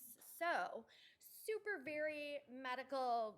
I have a biology degree, background, everything. She does everything by the book. Sure, kids are 100% vaccinated. Yeah. And my children, on the other Great. hand, are not. I love a microphone. Not to get into it, I stopped Can you pull vaccinating it my toward you? children. Oh, Thank you. hello? Yeah. I stopped vaccinating my children. They all have religious exemptions with the exception of my youngest who has medical.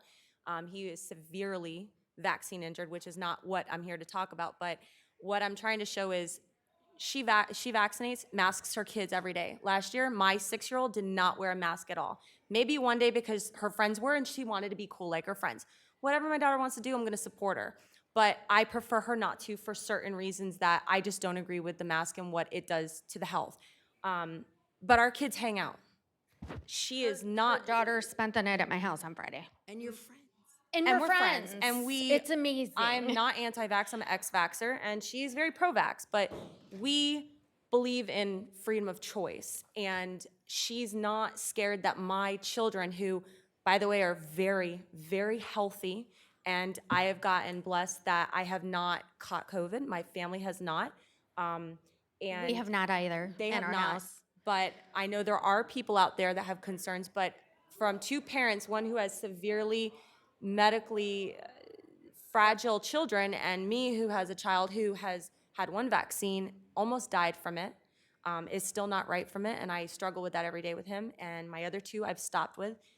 They're all healthy, and they all go to school together, and they're in the same class. And today, I picked her daughter up from school in the car rider line. Her daughter gets in with a mask on, and here comes mine. Hey, Mom, and she doesn't have one. And none of us seem to have a problem with it. And But I also make it my daughter's choice.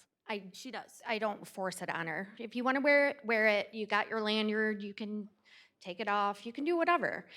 But I make that her choice as well. If she's uncomfortable because she's hot, take it off. If you're not, wear it.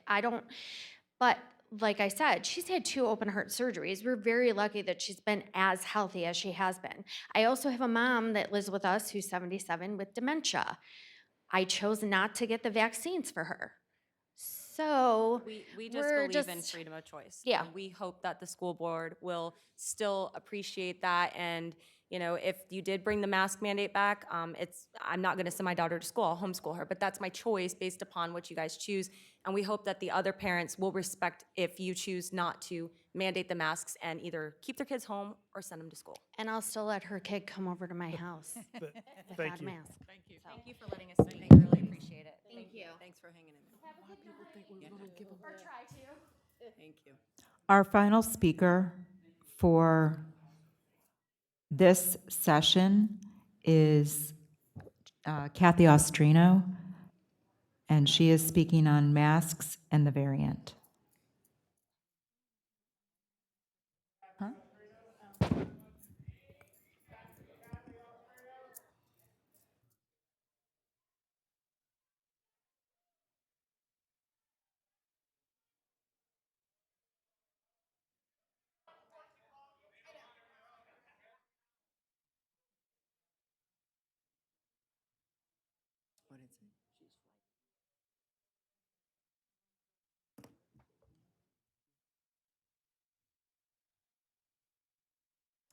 Hello, welcome. Peachy. Y'all had that under control. This didn't have to happen. There, whatever was said, that was nothing compared to what was earlier. So it really looked a little picking sides there. Just saying. You had it under control and you screwed it up. Well, sorry, you screwed it up. And y'all supported it. That was really unfortunate. Not why I'm here, just an opportunity. And so I just wanted to tell you a quick story. Before I do, y'all, my emotions come out my face. So do all of yours. And some people somewhere up here made faces during some of the presentation. So you might want to think about that. Anyway, So my husband had COVID last month. The reason I'm talking about this particular situation is there's been a lot of, they say misinformation and disinformation, and Fauci himself has gone back and forth, and who knows what to believe anymore. So nobody trusts anybody, and rightfully so. People need to think for themselves. So my husband gets COVID last month, and he's perfectly fine. He's out there, out in the quiet side. He was fine. Eventually, when I went to see him, I could only meet with a team of doctors. I could wave to him in his classroom, went to the doctors and said to them, now this was just last month, so, okay, can you tell me what variant? And the doctor said, no, we can't tell you that. We don't test for variants. We're being lied to. I don't care if it's this lie or maybe that's the truth, or I know for a fact we're being lied to, at least on that piece. And I know there's been a lot of wishy-washy information, so I can only think it's all a bunch of crap. It's all lies. That's only what I can think based on, if you lied to me once, what else are you lying about? My point to that is, y'all are in a terrible position. Don't think that it would be a good idea for you to take the choices away from parents. And what happened to the Bowmans, and they are delightful. I know them. I've spent time with them. These are delightful people. They are good people. And this is how their child is being treated. They are an asset to this community. And all of our children are an asset to this community. And we're gonna do this? Just disgusting. And I have been here so many times over the years. When my son graduated high school, I thought I did too. And I was not sad about not being here, because it's their other parents' turn. But not so much. This is my community. Y'all, I'm screwed. I have to come back. Anyway, thank you for letting me break through the barrier and come in. I appreciate it. And seriously, people clapping is no different than losing sight of what your faces are making, because we're all watching you. That's a problem, at least for someone up here somewhere. Thank you. Thank you. That concludes public comment. We will have Patty Quick, Jessica Bowman, Courtney Vandabunty, and Tim Sharp speaking at the conclusion of the meeting if they choose to remain. At this time, public comment is closed. Chair? No, Chair? sir. Agenda item. She, I wouldn't be surprised if she. Why?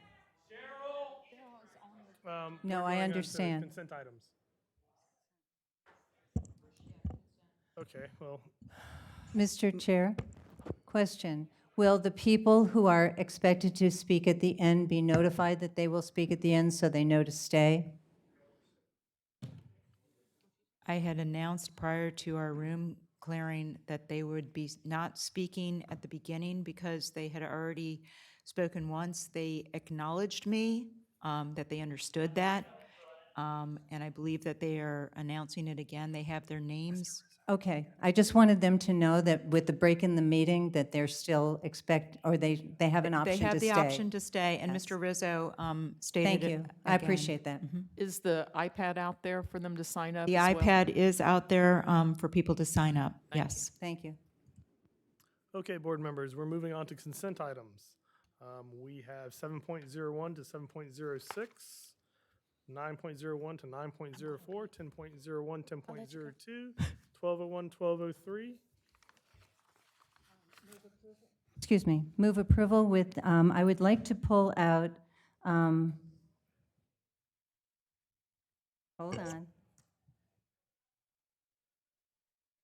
on. Where did it go? I would like to pull out the strings program. Oh, there it is, 902, please, for consideration by itself.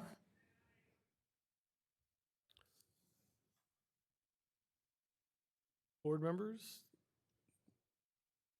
do we want to pull that contract? I mean, normally that would be during agenda changes. It's just for a conversation. Yeah, I need a second for that motion. Okay, hearing no second? Hearing no second, we still have consent items. Move to approve. Second. Okay, board members, are there any questions, comments, or concerns over any consent items? Yes, thank you. Chair, 902, the strings program. In our workshop, there was commentary about some transportation that I was not aware of. And it got me thinking that, and first of all, I want to say that I have been a huge supporter of this program since I got on the board, since before I got on the board. I think it's wonderful. But I'm not sure that the board and this community knows the exact cost of this program. We support salaries for instructors, but use of facilities that's offered to this program is not offered to any of our other programs. People who are working for us have to pay the going rate on the street for the use of facilities when they do their programs. And I think it's something that we need to look at. I know that there are some numbers that have been gathered as far as the rental of the space, but what it costs to keep the building in use after school hours is another fee. And I don't know the exact cost of the auditorium rental or what the fee would be for someone renting for 3 times of a concert and 3 rehearsals in the auditorium. So in order to have an equity for our other professional providers who provide incredible opportunities for our students in other areas, I think we have to look at this and really evaluate an equity feature that's not afforded any other after-school extracurricular program. As exemplary as they all are, I think in fairness to the people who are not given that gift of free space, we need to consider our policies and make sure that everyone has access to the same opportunity to use our facility if that's what we want to do. But the public needs to know what the actual cost of that program is to the school district. Okay. Thank you. And I hope we have a workshop on that when all those numbers are provided. Thank you. Are there any other questions on the consent items? No. Seeing none, we have a motion by Ms. Wilbright and a second by Ms. McDonald. All those in favor, please signify with aye. Aye. All those opposed, nay. Nay. Motion carries 4-1 with a consent from with a nay from Ms. McDonald. Our first action item this evening is the approval of the tax anticipation note. Ms. Wormack.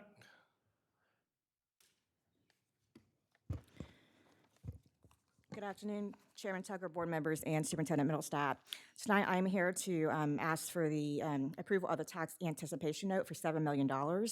This TAN is authorized by Section 237.151 of Florida statutes, and the funds are used to help with our operating costs from July until we get our first property tax payment on December 1st. For the benefit of the public, over half of our general fund revenues comes from property taxes, about $50 million, and we do not get those funds until right after Thanksgiving. So we do not have enough funding from the state to run our operations for the first 7 months of the school year. As a result, we have to take out a short-term loan. And for this loan, we went out for bid. We had 4 banks that bid on this, and the lowest qualified bank was First Citizens Bank with a rate of 0.60%. This is a decrease from last year's rate of 0.72. The total interest that we will be paying for this $7 million is $17,616.67. This financing was handled by our financial advisors at PFM, and also all the documents on board docs that you see have been drawn up by our bond attorney from Neighbors Giblin and Nickerson, and both of them are in attendance tonight to help with the closing of this loan. So at this time, I'm asking the board to approve the resolution on board docs for $7 million for the tax anticipation note to First Citizens Bank. Move approval. Second. Is there any discussion on the tax anticipation note? I'm just happy that the rate went down. Let's continue that trend. With that, we have a motion by Ms. McDonald, a second by Ms. Massaro. All those in favor, please signify with aye. Aye. All those opposed, nay. Motion carries unanimously. Thank you for your patience, and thank you for being here and the good work you're doing for the district. Can we take a quick 5-minute recess? I hate to do this to you folks, but we need to sign some documents for that TAN because those people have to travel like another 4 hours. So we will be right back. We're gonna have a quick 5-minute recess. Just Just the you. chair.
convene this session.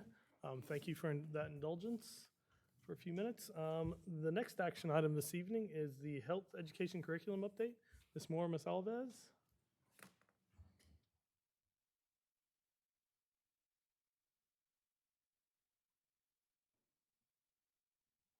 Good evening, School Board and Superintendent Middlestat.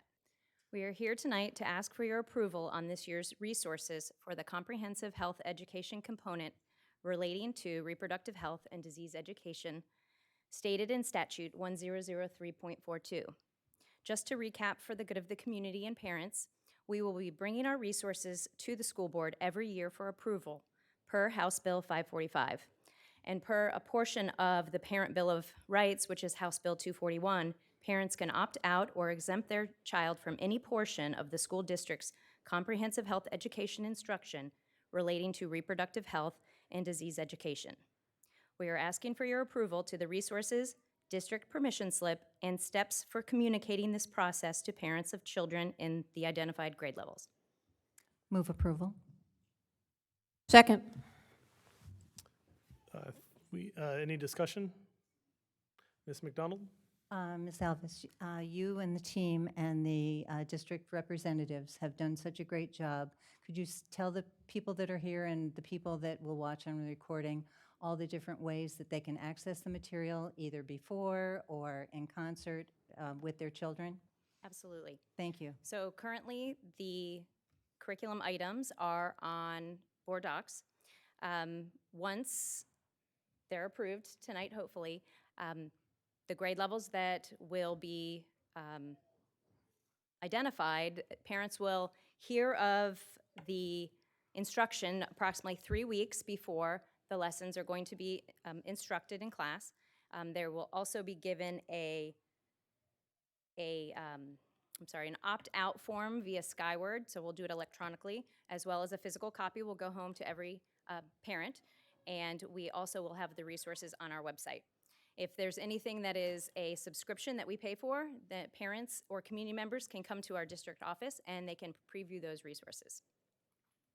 Thank you very much. Any other questions, comments? Seeing none, I have a motion by Ms. McDonald, a second by Ms. Massaro. All those in favor, please signify with aye. Aye. All those opposed, nay. Motion carries unanimously. Thank you very much.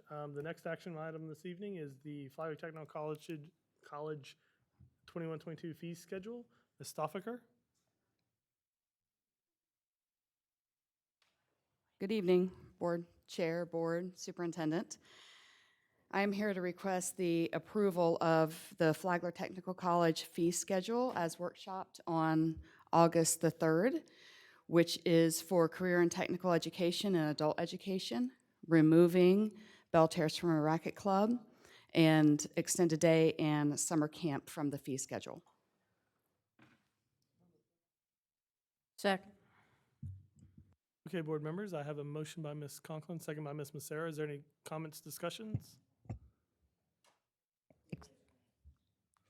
Good Well, deal. with that, all those in favor, please signify with aye. Aye. Aye. All those opposed, nay. Motion carries unanimously. Thank you very much. Thank you. Mr. Tucker, excuse me, could you also remind the folks that are in the audience that if they want to hear more of the discussion, they can go back to the recording for the workshop? Sure. 2 weeks prior to this meeting, we always have a workshop that goes over every agenda item. That is the first Tuesday of the month at 3 o'clock in the afternoon. It's recorded, or you can come and show up if you would like. So all the items that we are now going through, we have workshopped at least once. We also have a workshop earlier in the day today that goes over new items that may become for the agenda. So please, if you have the time, please either watch those videos, or if you'd like to show up, please feel free to come and show up. Moving on to our impact fee study, 16.01. Ms. Bott. Mike's not on. We can't hear you. Thank you. Hi. This is the final presentation of the school impact fee study. At the end of the presentation, you're going to need to vote on 4 different items. So I want to go over those really quickly before Mr. Bice goes into the study.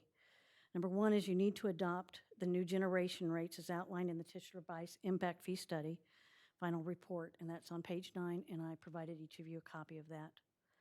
Number two, you're going to need to choose to, if you choose to adopt a new impact fee with an increase in excess of 50% of the current fee, you must have a finding that we have met the extraordinary circumstances requirement. We did the extraordinary circumstance meetings. They were outlined on 5/18/21 and 6/15/21, and both those were public forums. Number three, to increase the impact fees above 50% of the current fee, 4 out of 5 of the board members will need to agree upon the new impact fee amount and vote that in. The last item is that if the increase goes into effect, you need to have a date certain of what that is. By new statute, it has to be at least 90 days out. So my staff recommendation is that it's effective 12/1. And what happens after tonight is what you vote on, I need to take over to the Flagler County BOCC. I will be taking it to their information meeting on September the 8th, and then they will vote on that on their meeting of September the 20th to revise their ordinance. With that, I'm going to turn the mic over to Carson Bice, president of Tisher Bice, to do a recap of the impact fee study. Patty. Chairman, Superintendent, members of the board. I'm Carson Bice, here to briefly talk about the impact fee study. We did hear from some members of the home builders or the building industry during the citizen comment, and as you are aware from our meeting on July 20th, there was extensive outreach done with the building community. We had 3 stakeholder committee meetings. As you were briefed on the 20th, we did extensive meetings with staff in terms of determining student generation rates, which are very specific to Flagler County, using your GIS or geocoded data. We worked with staff to determine levels of service at the K through 8 and high school levels, determining land costs, what the future construction costs would be. We also worked with staff to develop student enrollment projections. And you may have heard or noted during citizen comment that there was some comments about the optimistic nature of the projections. And as you all know, when you're doing projections, the future can look very different than the past. And by way of example, the school district or school board this year has already seen an increase of 614 new students at the K through 12 level, which you would not have predicted 2 or 3 years ago. And so the important point or takeaway is that the projections aren't driving the actual fee calculation. It's just part of the process that we have to make a projection of growth going forward. And with that, I'm happy to answer any questions you may have about the technical details of the study, if there are any. Board members, can I have a motion first? Motion to approve the impact fees as listed. Second. Okay, board, we actually have to go through that list of 4 things first. Okay. So the first thing we'd have to do is approve the impact fees in extraordinary circumstances. That'd be the first motion we would need if you would like to continue down this road. Do we get to ask additional questions first? Yes. Okay, I'd like to do that first, if we could. Sure, just because we have 4 different motions, I'll say go ahead. Okay, thank you. There was some information that was given at the beginning of the meeting that's contrary to what I understand. Could you please explain to the public that's here and for the record the difference in our 2004 rate and our current rate? The comment was that it's doubled, and that's not exactly accurate, even though the numbers seem to look like they're doubled. Well, I was not here in 2004, but it's my understanding from reviewing the documents of that time that that rate approved was approximately 60% of what was recommended at the time, and that was $3,600. So the rate that's being recommended by staff this evening is for single family, $7,175. Excuse me. Can I finish up? Yeah. Yeah, and then you can. I was going to add on to that. Oh, okay. And then I remember a conversation we had at the workshop for the public that's here and for the public listening on the meeting by internet, that is a reflection of the inflation in regular dollars from that time to this time, not necessarily that we've doubled the fee. Yeah, you were correct.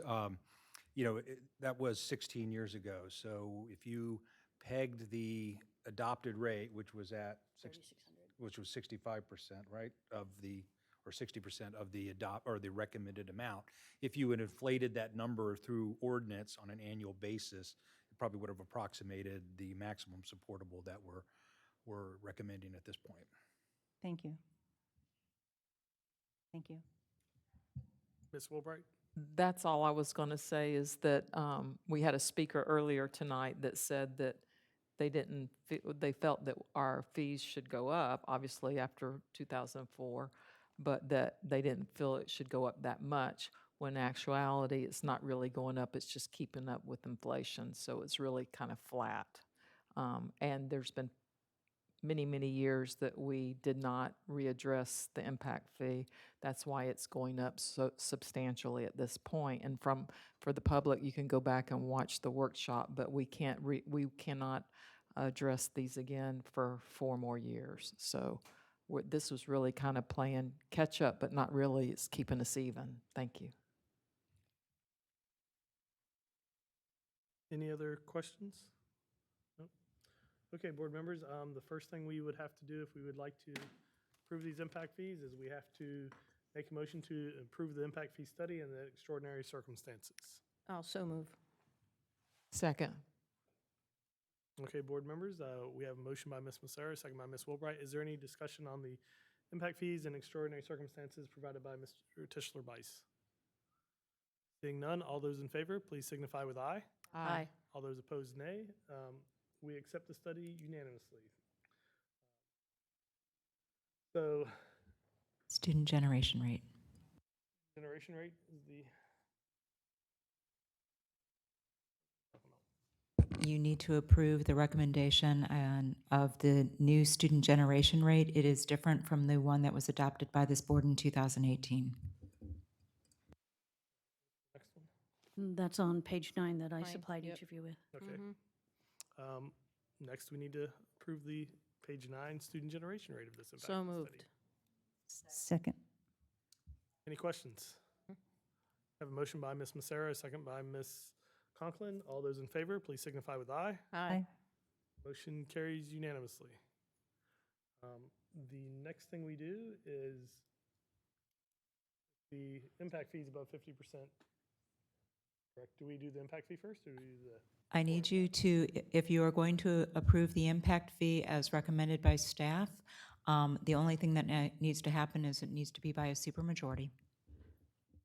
Okay. I believe we already have a motion on the floor with that? That was the first motion I made, to To- approve the impact fees. To approve the impact fee? Yes, and Okay, we had a seconded second by by- Ms. McDonald. Yes. All right. Any discussion on that impact fee? $7,100. Could you please clarify all of the $3 amounts? They are on the sheet, just for the record for the county. Well, it's whoever is making the motion. I did, and I'm trying to find them. Thank you. Oh, got it. Okay. Yes, and that would set the fees for a single family at $7,175, a multifamily at $1,774, and a mobile home at $5,279. Second. All right, board members, all those in favor, please signify with aye. Aye. All those opposed, nay. Motion carries unanimously. And I believe that is all you need, correct? Or is there? I need a date for the impact fees to go into effect to recommend for the ordinance.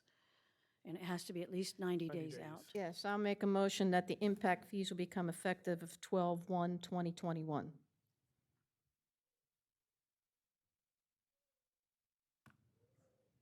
That's the date. That is the staff recommendation, yes. I'll second. Board members, I have a motion by Ms. Massera, a second by Ms. Wilbright. All those in favor, please signify with aye. Aye. Aye. Those opposed, nay. Motion carries unanimously. Thank you, Bart. Thank you very much. Thank you. We have a new impact fee. Thank you both. Thank you.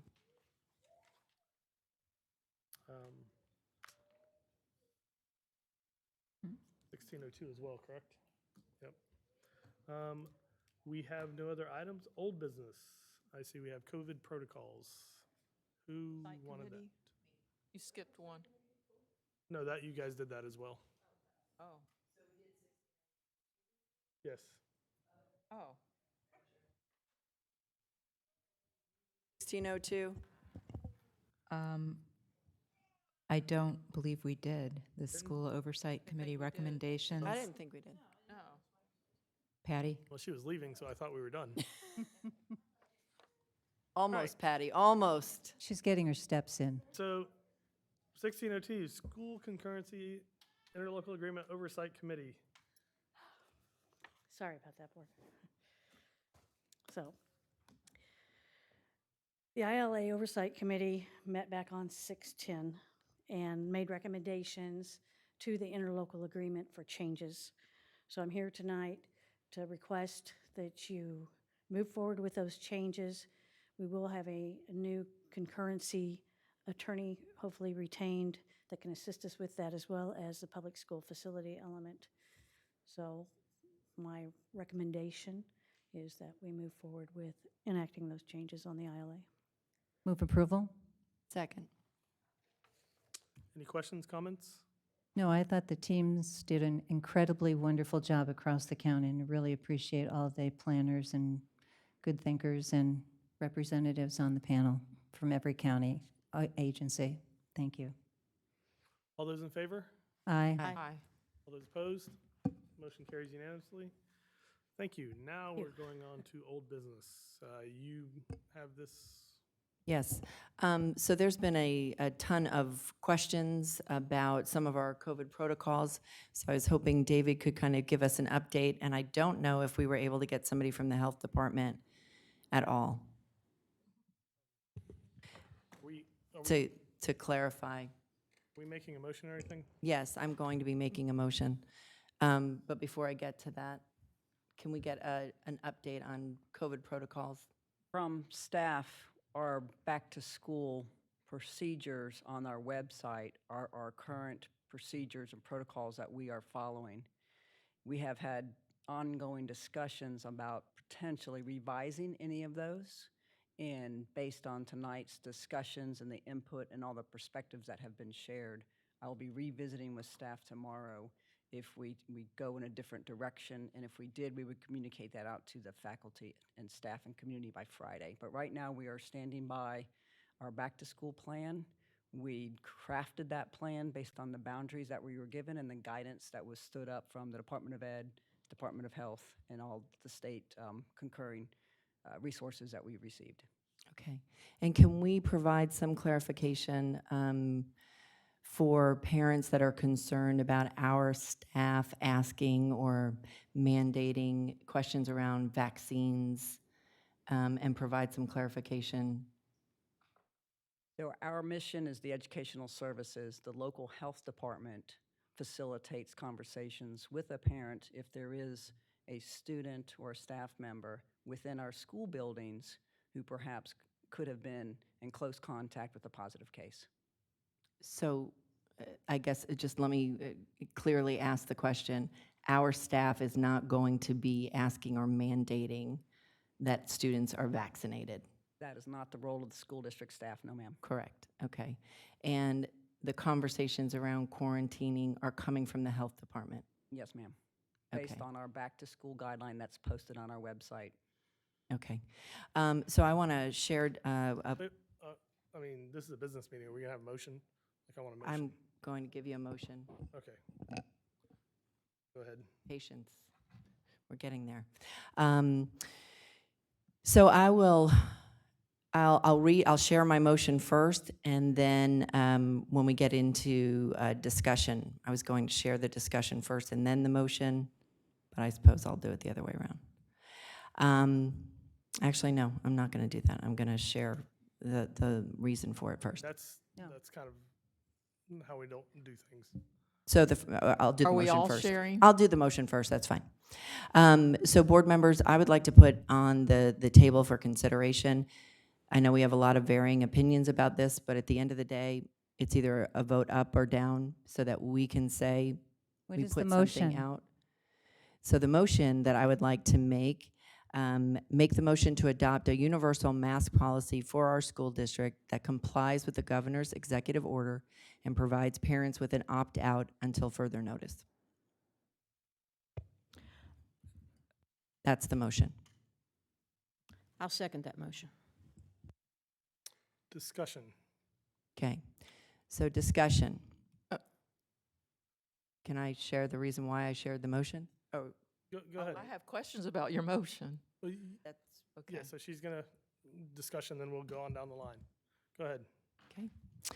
I'm very excited that we've resumed in-person learning. However, I can't sit here and proceed as though this is a normal school year because it's clearly not. Constitutionally, we have a responsibility as elected officials to not only provide an engaging learning environment, but one that must be safe and ensure the well-being of our students and our staff. Per the state's constitution, the school board shall operate, control, and supervise all free public schools within the school district. I would like to see us communicating more frequently with our families about COVID, sharing healthy reminders on how to be safe. It's critical for us to mitigate against the spread of the Delta variant by utilizing every tool in our toolbox. The CDC, the State Department of Health, the American Pediatric Association, all Mayo hospitals, all Johns Hopkins hospitals, all Advent Health Care hospitals, all children's hospitals, all hospitals, airports, airlines require universal masking. And here locally, over 800 Florida physicians have asked the governor to repeal the school mask mandate, ban, while in the middle of a surge. School Superintendents Association, National School Board Association, American Association of School Administrators, on and on and on, all recommend a layered approach to limiting the spread of COVID, but specifically the Delta variant, which we now know is impacting children. According to the data the CDC just released, the current 7-day average shows 55 children aged between 0 and 17 admitted to Florida hospitals every single day between August 7th and August 13th. I'd share the death rate, but unfortunately, Florida stopped reporting this data 2 months ago, along with the limited pediatric data available. We all want to learn to live with whatever variant we're dealing with today and may end up having to deal with tomorrow. No one, and I repeat, no one wants to shut our schools down. Schools are the backbone of many communities. Not only are they providing an engaging learning environment, but they also provide access to critical services for a community. How or why this has become political is beyond me. The science is overwhelming. Recommendations for taking a layered approach to protecting our students and staff comes from a wide range of scientists, researchers, healthcare providers, governmental agencies, physicians, nurses. Those debunking this science are well within the minority. These strategies have been deployed by the military for our troops, hospitals for our nurses and doctors, airlines, airports for those working in the industry and for travelers. Legislative bodies across the country, the nation's own capital, precautions and layered mitigation have put in all place for all those entities, but we want to demand choice and freedom when it comes to our children instead of protecting them. I am a parent, but I am not a virologist. I am not an epidemiologist. I'm not a physician. The Parent Bill of Rights pulled all parental rights statutes together in one place. It did not change any of those laws already on the books, and those are not my words. Those are the words of the sponsors of the bill itself. We would not allow parents and students to just do whatever they want in our buildings. There's policies and rules in place to keep people safe and engaged in learning. It's not a free-for-all to do whatever one wants. There are rules for a reason. I understand everyone has a difference of opinion, and I understand we've debated this issue before. That is not my intention here tonight. I know every single person who is part of the Flagler team cares about the health and the well-being of our students and our staff. I know this issue is very real for all of us. No one ever wants to live through the loss of another member of our team, like we did last year with Tom Russell, and God forbid the loss of a child. We need to be on the same team. I don't understand why that's not possible. If we work together, we can get so much more done than fighting amongst ourselves. We need partners in keeping our children and our staff safe. And for that reason, I've made the motion. It seems as though it would be a win-win. It's not a medical opt-out. It is simply a parental opt-out, but it does provide a mask policy. That's the logic and the reason behind it. Could you read the policy again? It's just very simple. Make the motion to adopt a universal mask policy for our school district that complies with the governor's executive order and provides parents with an opt-out option until further notice. So you're making it more I'm sorry. So you're making it more difficult for parents to do what they're doing now with our current policy of choice, which is what the governor expected. I'm not sure I understand why it would be more difficult. They have to- If we provide an opt-out, right? They have to have an extra step to commit what they already have a freedom to do. No, they actually don't. They can opt out. That's a win-win, in my opinion. You are providing folks who want a universal mask option while you are still providing an opt-out option for parents. So that means. So there's that one the extra people- step. Is that what you mean? Yes, there is one extra step for the people who already have a choice not to have themselves or their children masked. We have people who have the choice to be masked, both children and staff. We are in that universal choice right now. You can choose to wear a mask, you can choose not to wear a mask. My motion's on the table.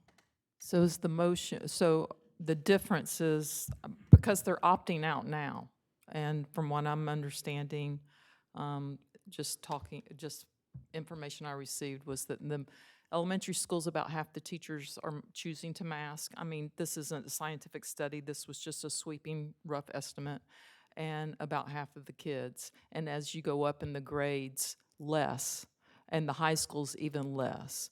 So if we were to pull all that together, the majority of folks, staff and students, are opting already not to mask. So I don't understand the difference why what we're doing now is not opting out. Because there is an additional, so Mrs. McDonald is exactly right. There is an additional step in the process. Why? And if I can honestly say that as a board member, I'm not going to sit here and not do anything. So if you want to vote it down, vote it down. But as a board member, I am certainly going to try to put in place something that I think might increase the use of our masks and provide us with additional layered support. And make it more difficult for parents. So that means that Janet, parents our have to- responsibility is for the safe and well-being of our students. If that makes it one additional step, yes. I still have a question with the original policy. I'm wanting to understand what you're saying, if I may. So you're saying that if we have a universal mask policy, then that means all adults on the building have to wear a mask? Unless they opt out. The adults can opt out as well, because that's not in the right to opt out. Okay. So you're allowing adults and students to opt out. So how are they going to opt out? Is this going to be a form that they have to fill out? Just the parental opt-out form, just like we're doing, that was in the Parent Bill of Rights that the governor is recommending. It's in the governor is recommending the opt-out. Okay, I'm just trying to make sure that because there are other counties that are using that terminology, but they're only giving the children the opportunity to opt out. But they're also requiring a medical doctor's note to opt out. Okay. Board, at this time, I was not asking. Yes. Board, at this time, I need to caution you regarding the policy that is before you. At this point in time, if you want to adopt a policy, it would need to be an emergency policy that could only stand for 90 days. The policy that has been placed before you is for an indefinite period of time, and we would not be in compliance with school board rules with respect to our having to publish a notice whenever we are adopting a school board policy. just like we did when we were in March of 2020 and COVID, and when we closed our meetings, it was on an emergency rule basis. This would need to be an emergency rule. It could only be in effect for 90 days. So I'm going to caution you on the language that has been placed before you at this time of it being indefinite. Thank you. Can I? Ms. Becerra? Yeah, I'm just curious as what your thoughts are for enforcement. I mean, I understand what you're trying to get to, and, we're gonna have a lot of parents want their kids to have masks, and we have a lot of parents want their kids not to have masks. How are we gonna distinguish teachers, especially when they roll classes from teacher to teacher to teacher? How could we enforce that? So I think in the other districts, they've got, obviously, students on the student rolls identified. But I think are you referring to more like that at the high school level, from class to class? Sure, they're gonna have 5 or 6 teachers a day, not to mention cafeteria and extracurricular and whatever they're gonna be doing, but yeah, we'd have more people. That's my one piece, is the mechanism to be able to identify who's to have a mask and who isn't. That's my only concern. Chair? Yes, ma'am. Okay. I have kept my opinions about masks to myself up until this point, and I feel that it's time and proper time to share. When I came onto the board, the decision had already been made by the previous board to allow the operations side of the schools to make those decisions, and those decisions would be made from administration working with the health department, because the school boards had a working relationship with the health department, and they wanted to continue that. And with all the changes in the past year and a half of COVID, we would have been making, if the board had taken on that as policy, we would have been changing policy often. So because, and I just want the general public to understand that that the superintendent and her staff have duties, and the school board has duties, and they work together, but they're separate. So the school board sets policy, and the superintendent and her staff take care of operations. So when it was decided before I was voted to become a school board member that the operations side was to make the decision, until that changed, or until we had a vote to overrule the operations side as we have to now, I have not found it in my in proper to voice my opinion, because the board gave that opinion, that authority, to the operations. So I speak to Mr. Bosserdette, and I speak to the superintendent privately about my feelings. He knows how I feel. However, I was going to support the operations side. I was not going to undermine their decisions or question their decisions in public, as long as that decision had been given to them.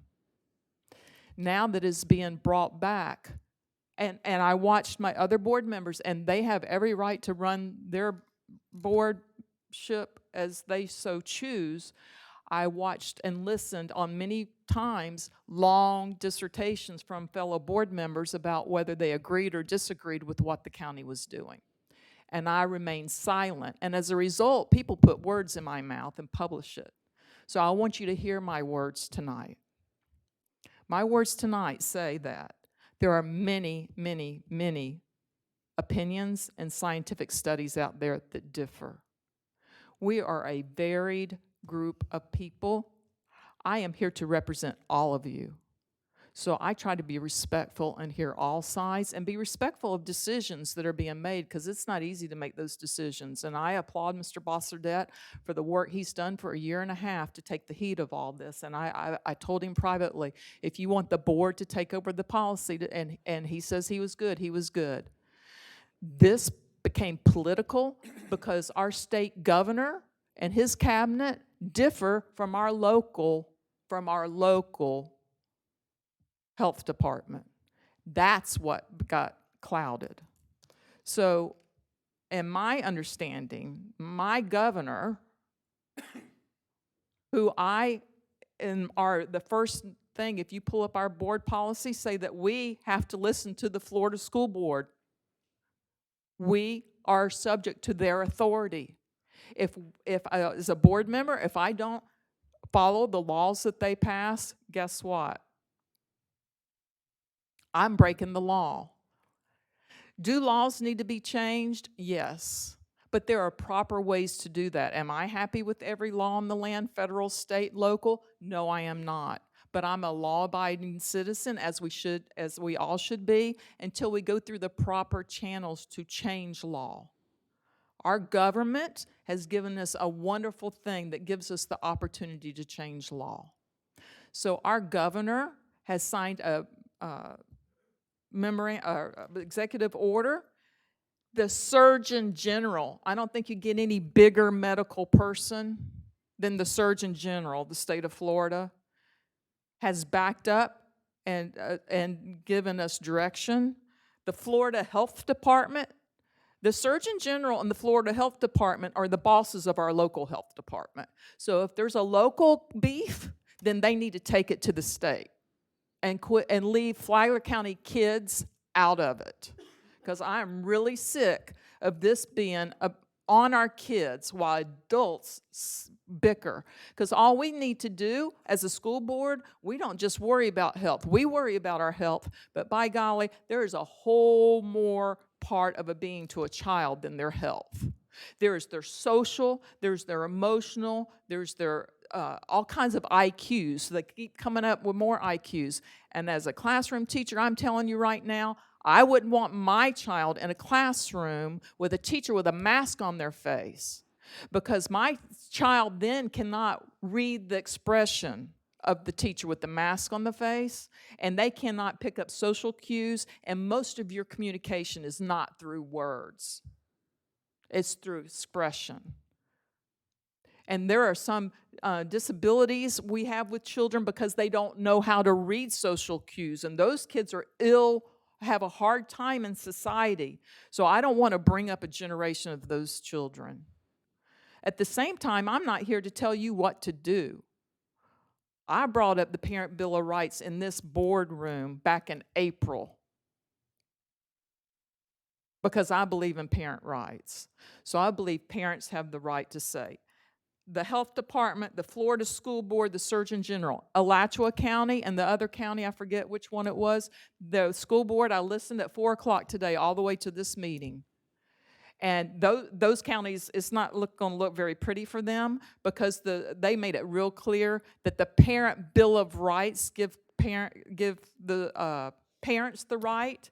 And I know that one time in that moment that the person on the floor said that it was just bringing them all together. Well, let me just tell you, my governor is using that Parent Bill of Rights wherever he goes to back up the rights of parents and the decisions for parents and to stop the overreach of government. WNZF, local radio, has a show on every week. It's called The Doctors Is In. It's 2 doctors, local, here in Flagler County. They treat St. John's, Flagler County, and Volusia County. And they are against vaccines for kids, and they have a lot more balanced. And these are people that are day in and day out treating people in the trenches. They differ with our local health department. They differ with a lot. So it depends on where you look, and there's certain media that want to control what you find out, and you got to dig deeper than that to find out what's really out there. So I have my personal opinions, but it's not about me. It's not about any of our personal opinions. It's about you as a parent having the right to make a decision for your child. And and I'm telling you, if we have to fill out forms, guess what? That's just going to put another burden on a classroom teacher to have to monitor who can have it on and who can have it off, and they don't need that nonsense. They have more on their plate than they can fill. They just need to be able to teach their kids and put on their mask if they want to wear their mask and not put on their mask. And by golly, no one not adult, not in the schools, nowhere in public, should be asking anybody their personal business about whether they've had a vaccine or not. That is between them and their doctor. I made a decision on whether to get a vaccine or not with my 2 doctors. And those were long conversations with my 2 doctors. Don't ask me if I'm vaccinated or not, because I will not tell you. And I suggest if anybody asks you if you're vaccinated, you don't tell them either. It is your right. We don't have vaccine passports here in the state of Florida to get into a restaurant. I'm sorry. I believe, like the doctors that are in believe, that we need to be proactive, and what we need to be teaching our children is to get outside and get some exercise, get some fresh air, play, be kids, make friends, and I personally eat healthy. The doctors are in, those 2 doctors say that most of the kids, not most, they almost go too far as say the people that are getting sick and die are overweight and obese and have disease because they're not taking care of their health, and they haven't taken care of their health, and so their health is on the decline. Those are the people. So what do we need to do? I eat healthy. Ask my husband. I cheat sometimes, but you got to eat healthy. We have to have our children eat healthy. We have to have our children get exercise. We need exercise. We need fresh air. We need humor. We can't even see smiles behind those masks. We need humor and laughter. That does a body good. And I take vitamin C, I take vitamin D, I take zinc, and I take quercetin every day. And I make my husband take it. So we need to teach our kids not to cover up and mask up and put Band-Aids on health issues, but to be proactive, to be healthy human beings. So now you know where Jill Woolbright stands, and I say that you have a choice in whatever you want to do, and I don't want anything else on the teachers' plates that they have to monitor, because I was there just 2 short years ago, and I'm glad I feel sorry for them because I haven't been there the past 2 years, and that was, Lord help me, He got me out before COVID. I can't imagine. It is unbearable. That's it. Thank you for listening. Thank you. Thank you, folks. Any other discussion? Seeing none, we have a motion by Ms. Conklin, a second by Ms. Massaro. I have just a comment. We can't vote on that motion because it's not legal, correct? That would be accurate. Right. That's what the it would need to indefinite be- time frame is It would what need to be is 90 problematic. days. Okay, Yes, would you like to restate your motion? So the motion is to adopt a universal mask policy for our school district that complies with the governor's executive order and provides parents with an opt-out option for 90 days. And one more thing, this needs to be only for the students at this juncture. You, at this point in time, would have to collective bargain with the union. Okay. On your Well, it doesn't staff. even mention teachers. Okay. I just want to make sure that it's understood that you are only discussing a mask requirement for the students at this time. We would have to add 4 students because the way it reads currently, it sounds like universal means everybody. Okay. I will amend the motion. Make the motion to adopt a student mask policy for our school district that complies with the governor's executive order and provides parents with an opt-out option for the next 90 days. Thank you. Do I have a second? I'll second that. Thank you. Is there any other discussion on this new? Okay, Ms. It's got a time frame on it. Ms. Gavin, is this a legal motion? It is being recommended or being proposed as an emergency motion for policy. It can only, under Rule 120.56, an emergency rule can only be in place for 90 days, at which point in time, if this board wishes to make it a permanent policy, you would need to follow the rules whereby you are advertising for public comment with the 30-day requirement where it will sit for 30 days, and that's the reason why it can only be for 90 days. It would allow the board to either take Is it action legal? during that 90 Is days. it legal? Just Did she yes make a or legal no. motion, yes or no? It is legal as an Okay. emergency Correct. So, policy.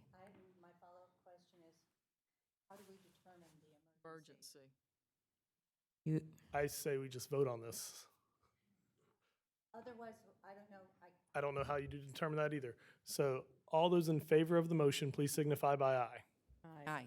All those opposed, please say nay. Nay. There you go. Motion fails. I have another motion. I would like to make the motion to have masking on our school buses. Is there a second?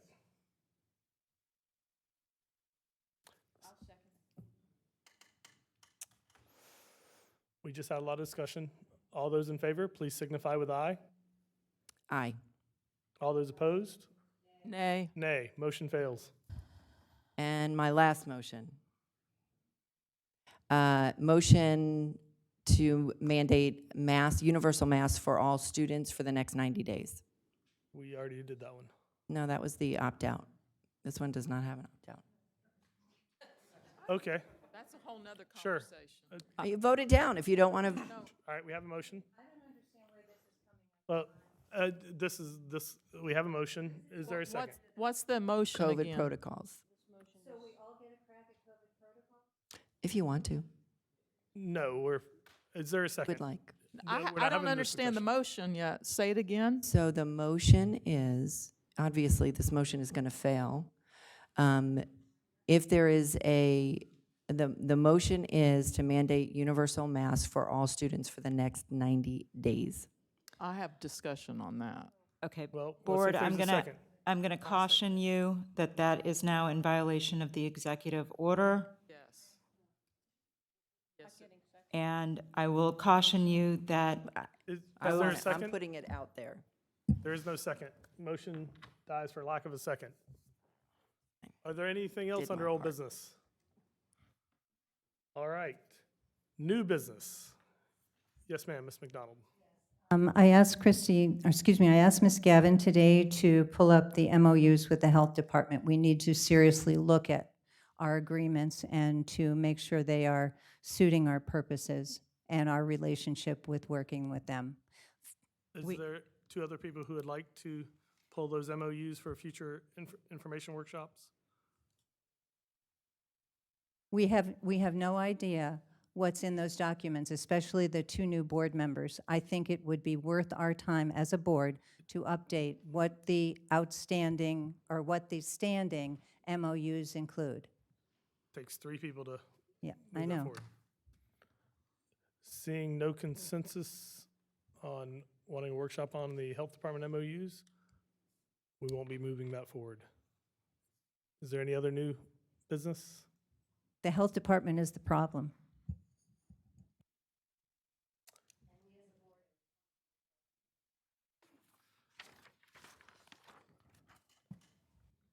Okay, that concludes unless there's any other new business, that concludes our working part of this meeting. Now we're moving on to public comment. Please read the first name of public comment. the first person to speak is Patty Quick, again, regarding health.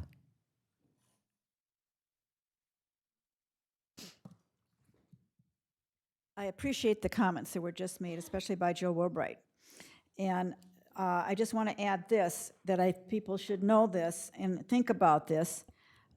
Emotions run very high when liberty is challenged, and liberty has been challenged here. And I want you to think about the fact that this board is not a one-set mind. They all have different views.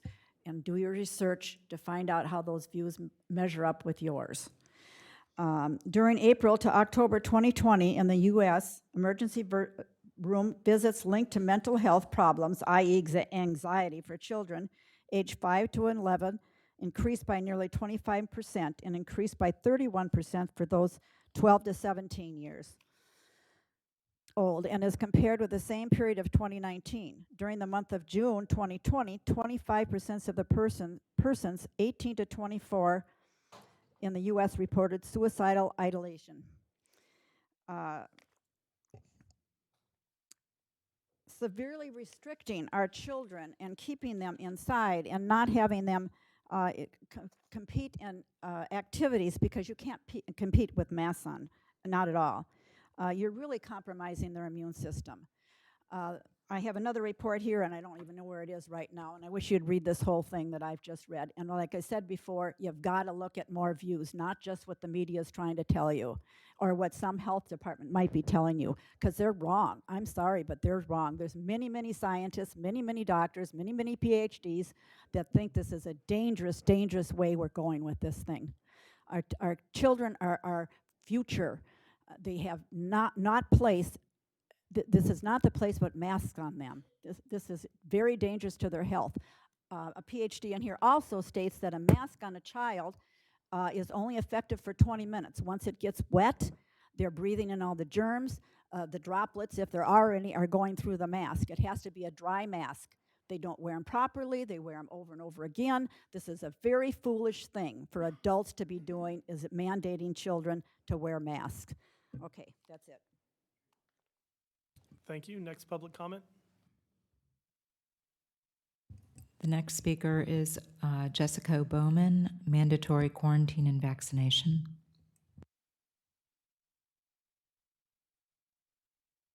Hi, thank you guys again for hearing me out. I do appreciate that you guys all do have a difference of opinion. I think that's how we keep liberty, is everyone being different and thinking different and having different opinions.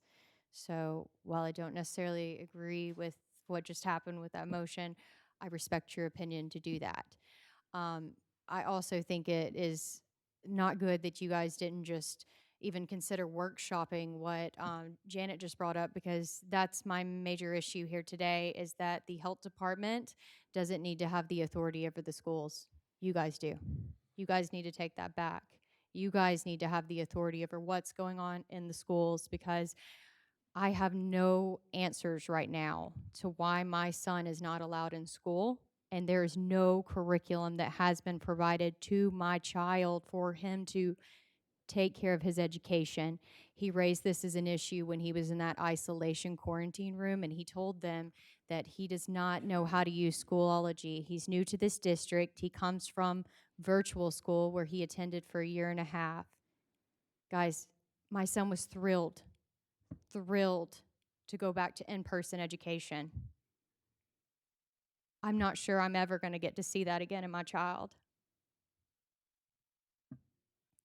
What happened to my child doesn't need to happen to any other child. It is not the duty of the government to protect the safety of everybody, because guess what? Safety is subjective. The duty of the government is to protect the individual and to uphold our liberties. And my son's liberty was stripped from him. His right to public education has been stripped from him right now. I have no idea when my kid's allowed to return to school. He's currently excused until the 21st if he consents to getting a test, which he does not want to have. So what am I to do as a parent? Am I to refuse my child public education just like you guys are choosing not to control the health department, who's refusing my child public education? I mean, what do I do? Where do I find answers? If the health department's refusing to take my phone calls, I was called from someone, random person's cell phone, who I thought was a scam, who's asked for my child's vaccine status, told me if my child goes and gets a vaccine, he can just go back to normal. How does that make sense? You're supposed to have 2 vaccines. Not to mention, this is not FDA approved, guys. My child's barely 12 years old. He's barely old enough to take a vaccine. How dare the health department decide what my kid's doctor said he should not do? My kid's doctor said he cannot take that vaccine because he has other health issues. Not to mention, it goes against our religious rights to take it. So you guys need to get control of your house now. Thank you. The next speaker is Courtney Vandabunty on COVID protocols.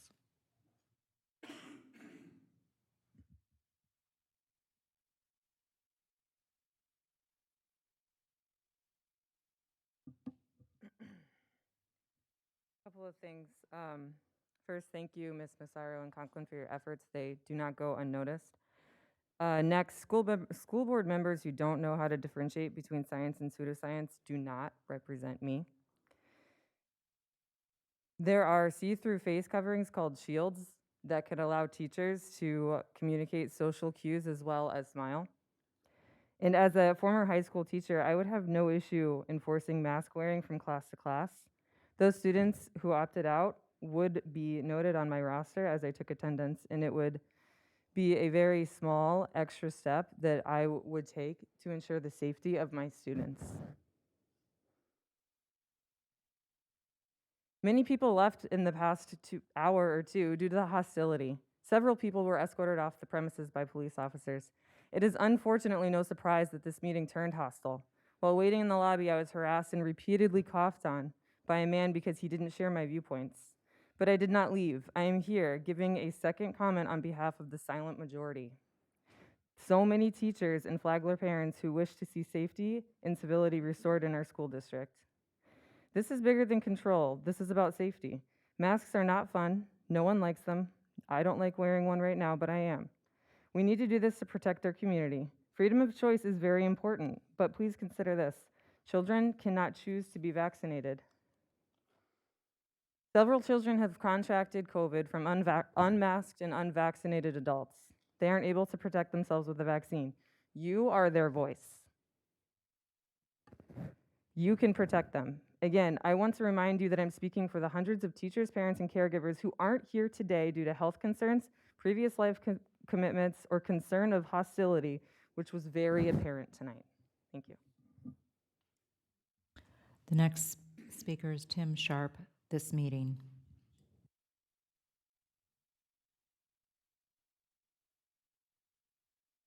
Good afternoon, Board. I want to start out a little differently than I'd originally planned. And Ms. Woolbright, I'd like to thank you for taking a stand for the parents on the liberty issue. So this kind of gets me very personally. I was with Jessica yesterday with her son, and I watched a devastated young man who just sat there with his lunchbox, wanted to go to school, and you know what he told me? They're gonna make fun of me when I get back because I got pulled out. That's terrible for a 12-year-old kid. New school, I got pulled out of this meeting. It's devastating. Or got pulled out of class yesterday. So what I wanted to talk about, let me get to that, is this meeting tonight.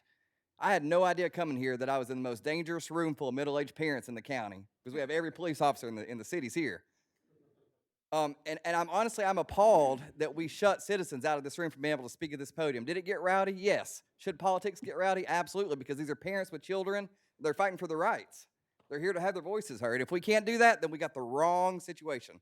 So I don't need my 3 minutes. I just wanted to drop that on you. The next speaker is Susie Vaughan, meeting.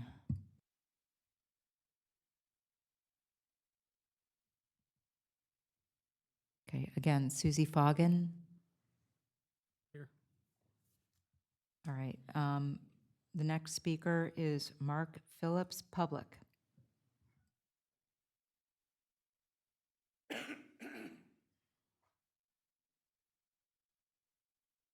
Good evening, Board, Chair, Superintendent. I don't even know where to start, honestly. I have so much to say. I could be here for probably hours.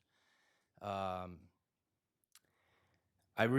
saw the video of Jessica, and there's 2 videos, and they got me pretty hot. I saw a principal in that video basically look at a mother that was just looking for answers and say to her some comment. I'm sorry now, I forgot it, but basically he just shut the door in her face, right? Oh, excuse me. She said, I'm not trying to be difficult by asking these questions to the principal, right? And the principal just said, yeah, you are, and shut the door. So, A, I'm calling for that principal's resignation, or he should be fired immediately. You don't speak to parents like that if you're a principal, because you work for the parents. I also saw another video with a deputy basically just going on for minutes with this mother about a child that's not let back in school, and I still don't know the reason. The kid's not sick. Nobody's told the mom what, where, how, when. So basically, and this operations thing, school operations, MOA, I'm sorry, I don't know all the MOU. I just know the health Memoranda of department's. Understanding is what it stands for. I'm sorry, I didn't say the whole thing. No, it's all right. Memoranda of Understanding. It's an We're learning. agreement. But the thing of it is you guys are the elected officials. You guys are the ones we elect. And when we elected you, we didn't think that you were just going to go give up power to another entity or give up your authority to the health department, to a radical leftist named Bob Snyder, okay? And have him calling the shots for 15,000 kids and a whole community. He's done enough damage on this community.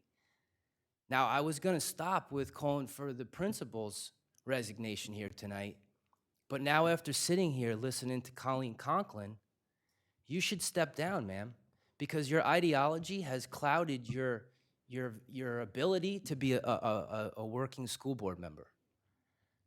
You went 3 times and tried to just ignore the law, because you can't let it go. You just can't let it go.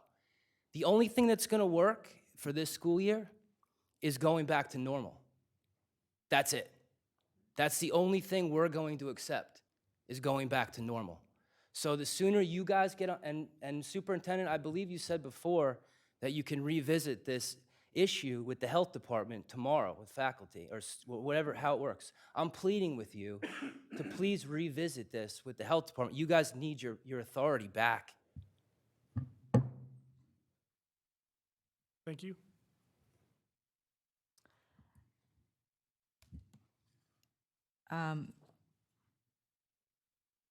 Before we go on to the next speaker, I just want to remind everyone of the school board meeting public comment rules. You need to direct your comments to the chair as a whole and not to individual board members. Speakers may not address board members by name. Speakers commenting on agenda items confine their comments solely to the agenda item being discussed. Speakers may not use any form of profanity or make loud, abusive comments. A reminder of no clapping, applauding, heckling, shouting, comments from the audience, or verbal outbursts in support or opposition to a speaker or their remarks shall be permitted. These are contained on our board agendas if you need reference to them. That is a portion of it. At this time, I'm going to call Mr. Sean Morrison to speak on Florida Sunshine Law. Okay, thank you. The next speaker then is Doug Russo, public comment on the school kidnapping. I didn't plan on speaking twice, but nevertheless, I'm a Baptist preacher. I did mission work in South Dakota for 21 years, and thank God that South Dakota is much like Florida. I live in St. Johns County, and it's a very conservative county. I come down here for one reason tonight, and that's to support this mother who the school system treated, in my opinion, criminally.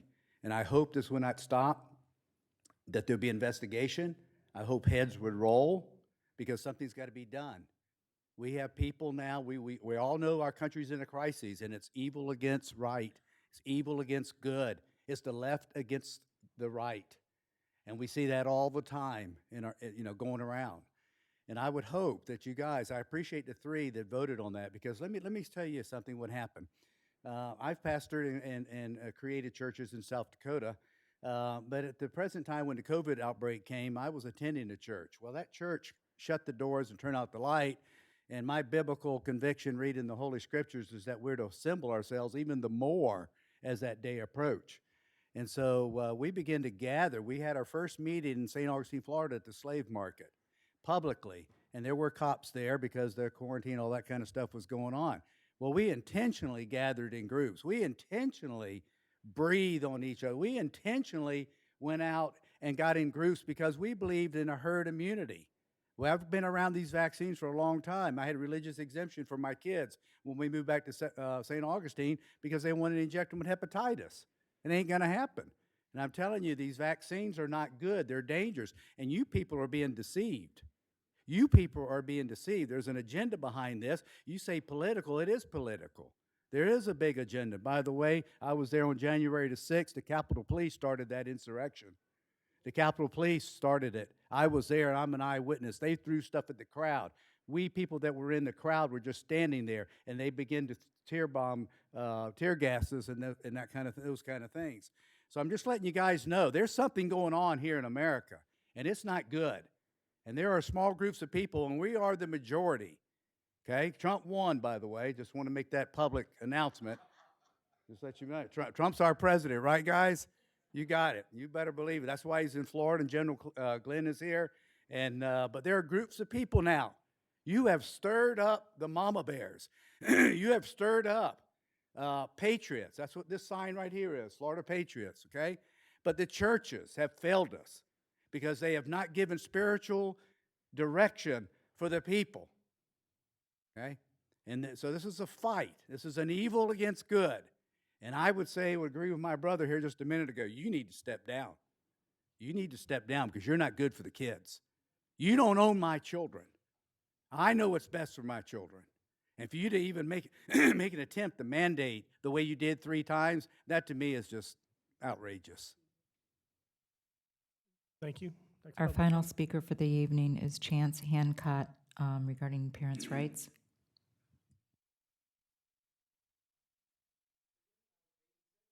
Prepared to come up and do a public meeting. I'm still wearing my get dirty clothes. I will note that when your students were here and they used hand signals to signal support, you promised that you would kick them out. And when another person once pointed somebody out, they were actually ejected from the meeting. I'm noticing a double standard, and I just want you guys to be aware. The children, they're super aware. They catch this double standard quick as anything. Right now, you guys have a big issue, but you've made some really great points today about it. What you guys were talking about today about parents' rights, inconveniencing parents isn't your role. Parents and children should make their choices, and there's more to schoolwork. They have a need for social interaction, right? In that spirit, there's nothing more important than to let the students express themselves in their individuality. Parents and children should have the right to decide what's appropriate for their child. Making parents find specific clothes is inconvenient. If making rules for public safety is not your job, then neither is uniforms.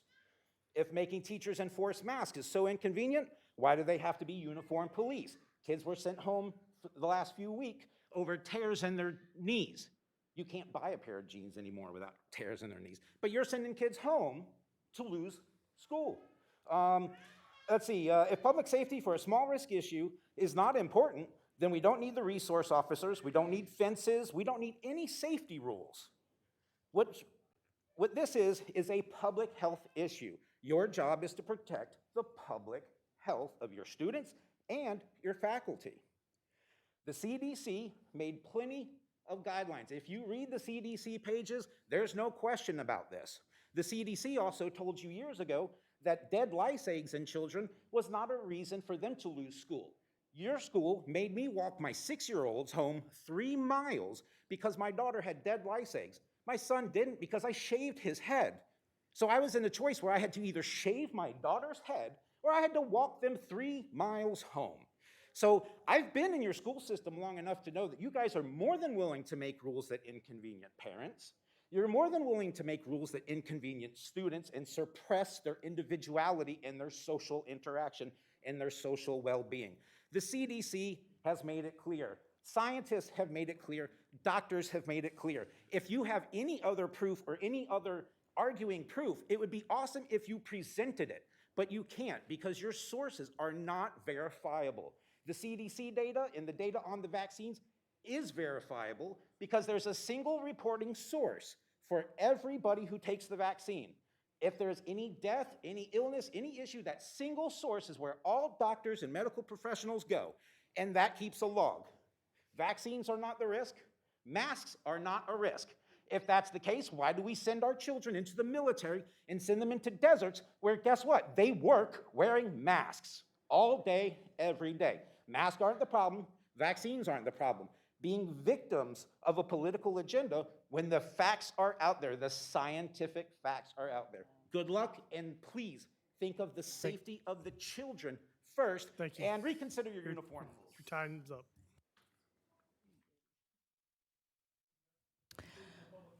That's That the conclusion concludes of public comment comment. this evening. That is. Thank you. And board members, now it's board member comments or closing comments. Ms. McDonald? I really appreciate everyone coming tonight and sharing their opinions. And just for clarification, the reason I did this for the community that's here tonight is because they were not here when we had the special needs populations here that could not tolerate clapping. And this is what they do for clapping in the high needs communities. And that's why I did it, to allow people to stay in the room without making a lot of noise like that. That's the reason I did that. I was not responding to what was being said. I was just giving an idea for the folks to replicate so that they could be part of the audience. As far as some of the other information that came out, I also want to remind you that a virus is smaller than any opening in any mask that we have. You have to be full moon-suited, like the scientists you've seen in the Wuhan labs, with self-oxygenating feed in order to not be exposed to viruses. No mask of any fabric or fiber can keep viruses out. The ratio is about, the openings in the mask fabric is 3, and the virus is a 1. I don't know what the microns, millimeters, whatever they are. I have been sharing, and I really appreciate Ms. Woolbright's comments about immune health and vital life activities. I've been saying that for the last year and a half. This has been a very contentious year because the social media, the mainstream media, are pushing one agenda, one mantra. Even our local Daytona paper has become the COVID Chronicles. You can't even read anything out of that paper anymore. I would suggest people get the Epoch Times. It's excellent for real information, and they have sources that were somewhere mentioned tonight. If you want to read a newspaper that has actual journalism in it, that's the other thing this community is lacking, real journalism. So find sources that are neutral, present an issue, and allow you to do your own thinking, critical thinking. The other thing that came up tonight was those clear shields. Viruses float on the air. They are not, they think the shields are fun. As a matter of fact, the shields really are made of material that attracts them and holds them. And of course, is another bacteria ground that we've heard about before. People, local people, international people have all done these swabs on the masks and know that it's just a bacteria creator that would allow you to infect yourself with diseases and issues you don't want. So unfortunately, the CDC has the word health in its title, but it is monetized. It is an agency of the pharmaceutical companies. It is not health related, although it is, like the hospitals, part of the Rockefeller petrochemical pharmaceutical response to illness. The last thing our bodies need is more chemicals. We need healthful practices. We need good food. We need all the things that Ms. Woolbright mentioned before. And the reporting systems are actually 4 or 5 bureaus that our medical industry can report to. The VAERS is the one that they talk about most. And through this whole thing, it's been reported that they report 1 to 10% of the harmful effects and the deaths in that. So it's not really reliable. And this has been verified by international people. All of this intrigue is based on a false test that the creator, Terry Mullis, created the PCR test. It was not designed to find SARS-CoV-2. It cannot find SARS-CoV-2, and the patented virus, SARS-CoV-2, patented in the early 2000s by Rick Barrett and Anthony Fauci, is what's at the basis of all of these vaccines that you're seeing. So if you want to follow the money, I think that would be a good idea. There's enough information out there and verified scientific information to see. And there right now is, I don't know if you know about the attorney who brought down Deutsche Bank and Volkswagen for their inappropriate business practices, but he is now looking at the PCR test use and all of the other things that are going on. So internationally, we've been abused by many more people than are local, and it's very sad that we can't take the time to follow something more than what our local news feeds give us or what our local health department gets monetized from contact tracing, vaccines, and things like that. And that's why I think our contact tracing needs to come into the district by district folks with reliable contact information for parents to follow through on. And we need to relook at those MOUs, and we need to honor healthy children being allowed to do healthy practice, regardless of what they walked by or someone else walked by them. A healthy person can be in contact with any virus and be healthy because their immune system is strong enough to tolerate it and deal with it. Just because someone in the general vicinity is ill, we have never in history quarantined healthy people. We have been at this for a year and a half. We learned a long time ago not to trust the test, not to trust this quarantining, contact tracing, and yet here we are again, upsetting the entire population, undermining the good work of this school board, and all of the incredible people in our community. Our district is made up of the finest professionals that you have ever met. And this is taking away from all the work that they put in every day to do an excellent job for our families and our students. I think we can handle this with sense, common sense, actual science, not the in vogue science, not the hide and seek science, but really bona fide scientists. They are out there. Look for their resources. And if you want resources, I've given people resources and they disclaim them. I can't help them. But I do have resources if people want to see other side of the coin. Because it's been very important to me to make the right decisions for our community. I appreciate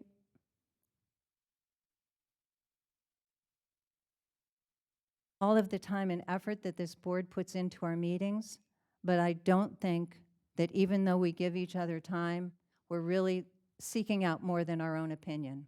And I think we need to do better than that. And with that, it's a very late night, and I appreciate everyone's long day and investing in that, especially our staff members and our SRDs and our SROs who were called in, extra hands. Thank you, Ms. McDonald. Ms. Wilbright? Yes, it's been a long day, but it's been a productive day, and progress is in the hard work. Progress happens when it's hard, not when it's easy. Progress happens in the perseverance. That's just what I taught my sixth grade students. And what I also taught my sixth grade students was that when they walked in my room, or fifth grade, like one in the back of the room that I taught many moons ago that surprised me tonight and is here. I'm a rule follower. I told them from the beginning, you walk in the room, I don't care what teacher X or Y or Z does, I'm a rule follower because I believe in the process. Our governor's made a decision, whether we like it or not. Our president might trump that decision, whether we like it or not. There's probably going to be lawsuits. In fact, there are already lawsuits filed against the governor's executive order. The law, there are processes to change law, but it's not to disobey it. We have to abide by the law and use the proper channels to get the law changed, and then we can follow that law. But I'm here to tell you that Jill Woolbright, if lawsuits come down and things change, whatever the law of the land, that we the people, whether we choose our right to impact that or not, we the people make the law of the lands, and who we put in office, who we vote, and what we do. And I'm glad to see that we the people of Flagler County are active tonight. And there was a little too much passion. I don't know if you can really have too much passion. I had a superintendent, not a superintendent, a principal used to tell me, Jill, you get so passionate, but I always know it's about the kids.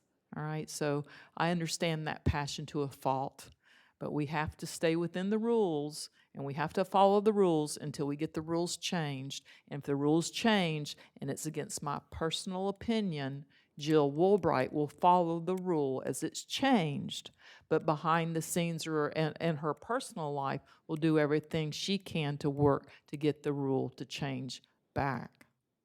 So that's how I hope that we're teaching our kids to be citizens of our county and our schools. And I'm hoping that's how we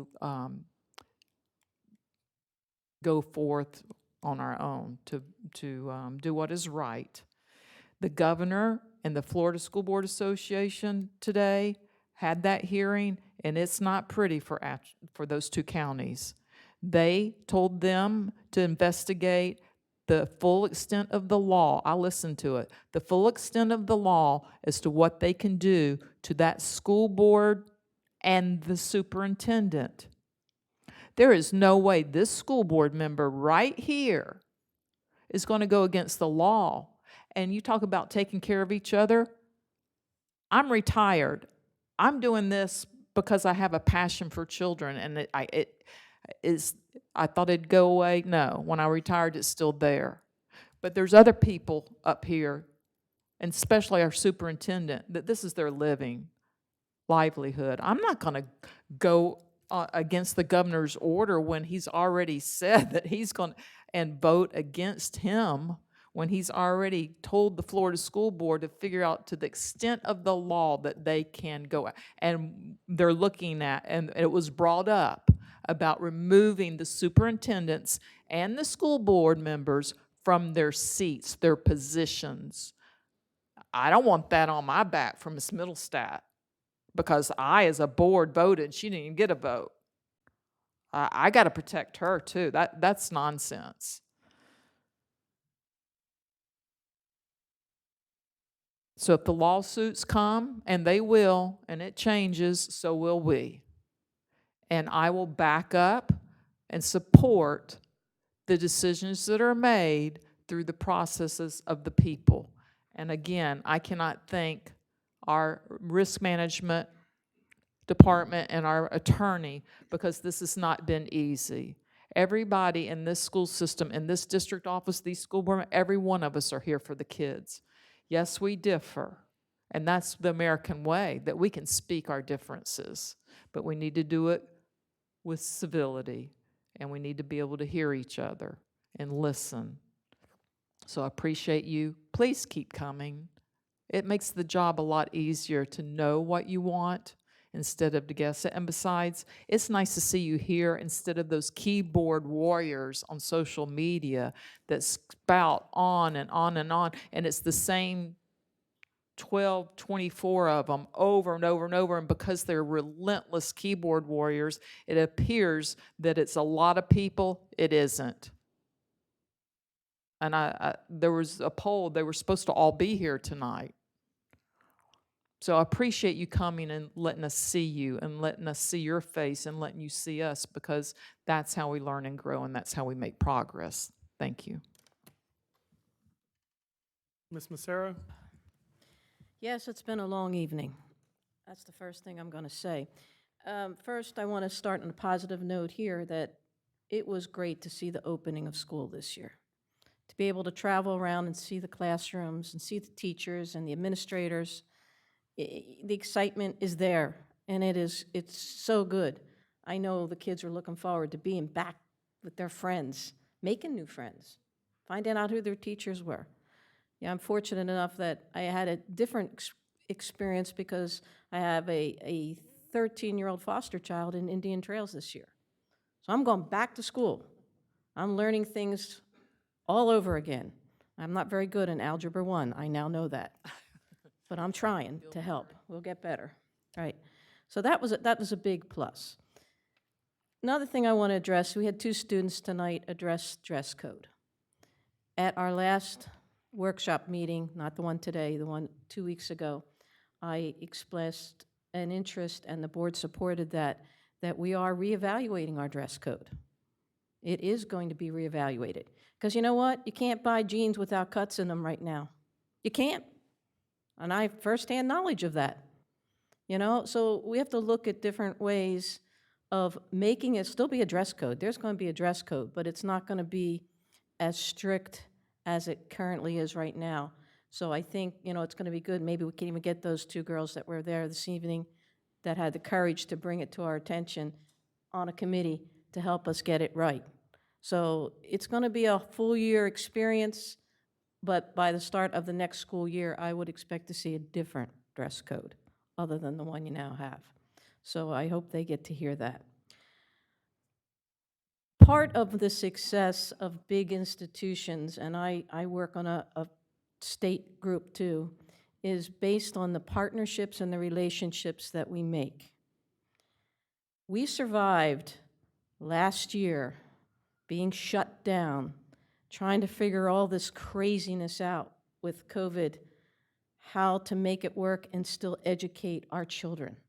And the way we did that was with the partnership of the Flagler Health Department. Do they walk on water? No. I'm certain that they have some people in their staff that make mistakes, just like everybody up here sitting on this board does from time to time. We all make mistakes. We're human. All right? What happened at Indian Trails was wrong. Shouldn't have happened. Not necessarily how it happened. I'm sure to every story, my mother always told me, Cheryl, to every story there are 2 sides. There are 2 sides to every story. We're hearing one for sure, but we're not sure about the other side. And you know, I'm hoping that there'll be more investigation to find out where everything went sideways, so it does not happen again. It does not and should not happen to any child. And I keep thinking about Hillsborough County right now. They've got 5,000 students quarantined. Wow. What do you do with 5,000 students that are quarantined? Yes, there are policies in place here for our students, should they be quarantined, on how they're going to be educated. There's no more live virtual like there was in the past, but there will be ways for them to obtain their work to stay current. Is it as good as face-to-face? Heck no. We want our students to be face-to-face because that's where they're going to learn the best. And we all know it. We've been there, done that, and know that's the best way to educate our children. Although our younger ones are getting really good at virtual. Okay, with the different things that they can do with the computers, I couldn't do it. I'd still want to be in the classroom, but they're learning. They're learning to do a lot of things. As far as the mask situation, I love Flagler County because I love Flagler County's diversity. There are thousands of people on the right, and there are thousands of people on the left. And you know what? You're all very different, and that's okay. It is okay to be different. What's not okay is when we start pitting our differences against each other. That's what I just cannot tolerate.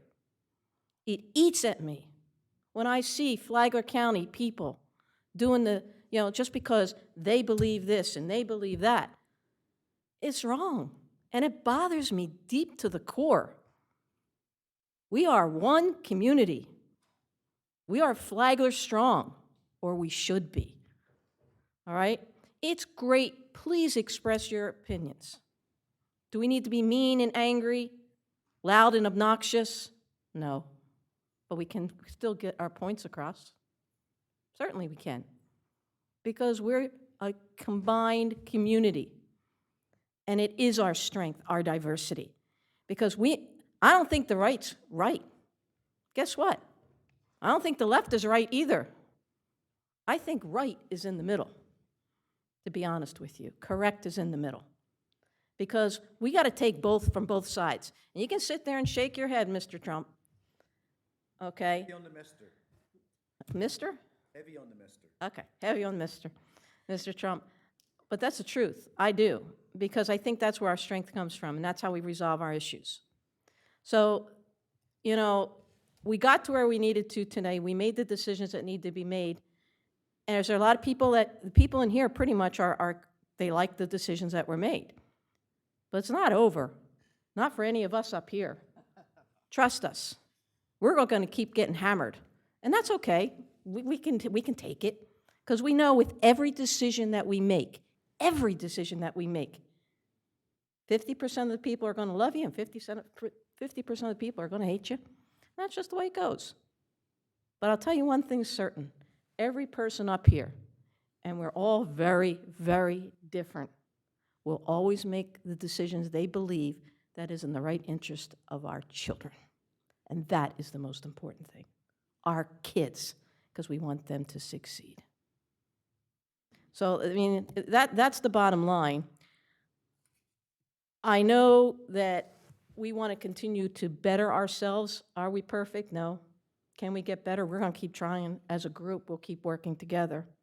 But there's not one person sitting up here that doesn't believe what's best for our kids. And our staff is also a big piece of that. Ms. Conklin made those motions more as a formal declaration that she wants to make sure that our bus drivers are safe. We got bus drivers calling out, sick. She makes the same claim, you know, she wants to keep our kids safe, and that's her method of doing it. I understand it, and I respect it. Is that crazy? No, it's honest. Sometimes you don't like what you hear, and we listen a lot. But it was an honest reaction, and I respect that highly. So, you know, tomorrow's another day. We're going to keep going forward. There may be changes. I hope the changes that come forward in the future are going to be for the positive action that we all can understand. But we've got to learn to embrace our diversity. We really do, because it is a good thing. It keeps us all on our toes. So as Ms. Woolbright said, please keep coming back. The more information and exchange, the better. Makes us better people, makes us better to make right decisions for our kids. So thank you. Thank you, Ms. Massera. Ms. Conklin? Thank you. Board, I would just like to thank you for considering the various motions. I feel as though I've got a clear conscience and wanted to put it out there, so thank you for considering them. I would ask if we could maybe increase some of our communication. I think that we've got some folks that are concerned for their children's safety in our schools, and our teachers as well, and our staff. They deserve to feel confident that when they send their children to school every day, that they're safe and that our staff and our teachers feel safe. I know we've got multiple teams working diligently to keep everyone safe and working hard to keep our buildings exceptionally clean. Communicating all of that with our families and staff, I think, will go a long way. And sending and sharing messages about strong, healthy habits and other ways to mitigate the spread. Because the only way we're going to get through this is really together. And so we can all have various opinions. And I know every person in this room cares about kids. We just might have a different viewpoint, and that's okay. I think it's healthy that there's a variety of opinions. It's been a long day, and I think I'll probably end it on that. But I don't think anybody is doing anything. I'll leave it at that. Thank you, Ms. Middlestat. I'll bring us to closure this evening. First, I'd like to express my appreciation of our virtual comments that were read earlier by our attorney, all the public who came forward and spoke before us this evening. Thank you so much for those insights and your perspective. It is very valued. I'd like to also commend our board members for the conversations here at the dais. I am appointed as a superintendent, and I'm appointed to uphold all school board policies. I also must navigate and balance the boundaries that are legally binding within any type of emergency order that comes forward.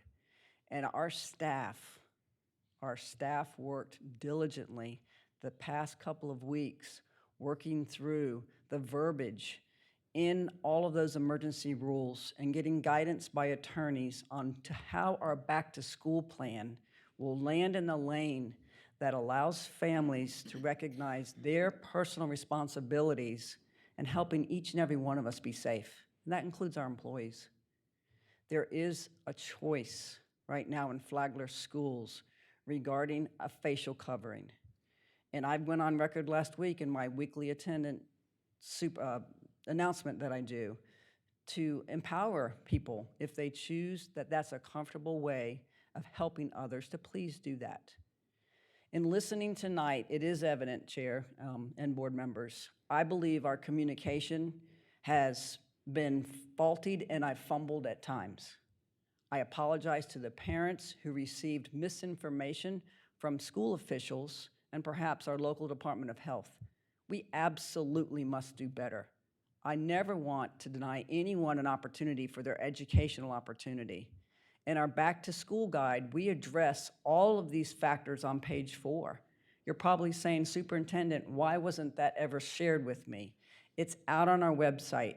I need to locally make sure our school administrators and my voice is out there communicating that clearly, so we don't have a parent in a situation or any student at any of our schools who has been misinformed.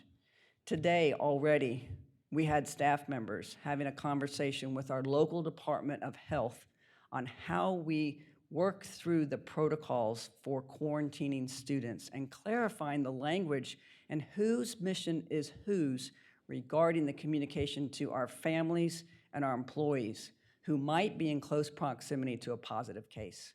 I've listened loud and clear. We must do a better job communicating. I will own that. So parents and community members, I apologize that that misinformation has landed in a lap where you have some now untrusting evidences in front of you on how we are conducting ourselves. We will do better.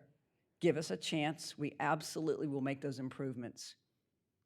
I send out a weekly update on Friday. Any adjustments to our back to school plans based on where we are and how our team works with assessing the impacts at our school sites, I will make sure and ensure that we are communicating that appropriately, that our school-based leaders know that, so we conduct ourselves with professionalism, just as you expect to be conducted with professionalism when you share an email, when you have a conversation with any of our staff members, or communicate publicly. We are all in this together. We are Flagler schools. We are going to do what's right by our students and continue to provide an excellent quality education for everyone. So thank you for sharing all your information tonight, and we will continue to do a better job communicating moving forward. Thank you. Ladies and gentlemen, thank you for coming this evening, and we hope to see you at other future workshops and meetings. With that, this meeting is adjourned. Have a good evening.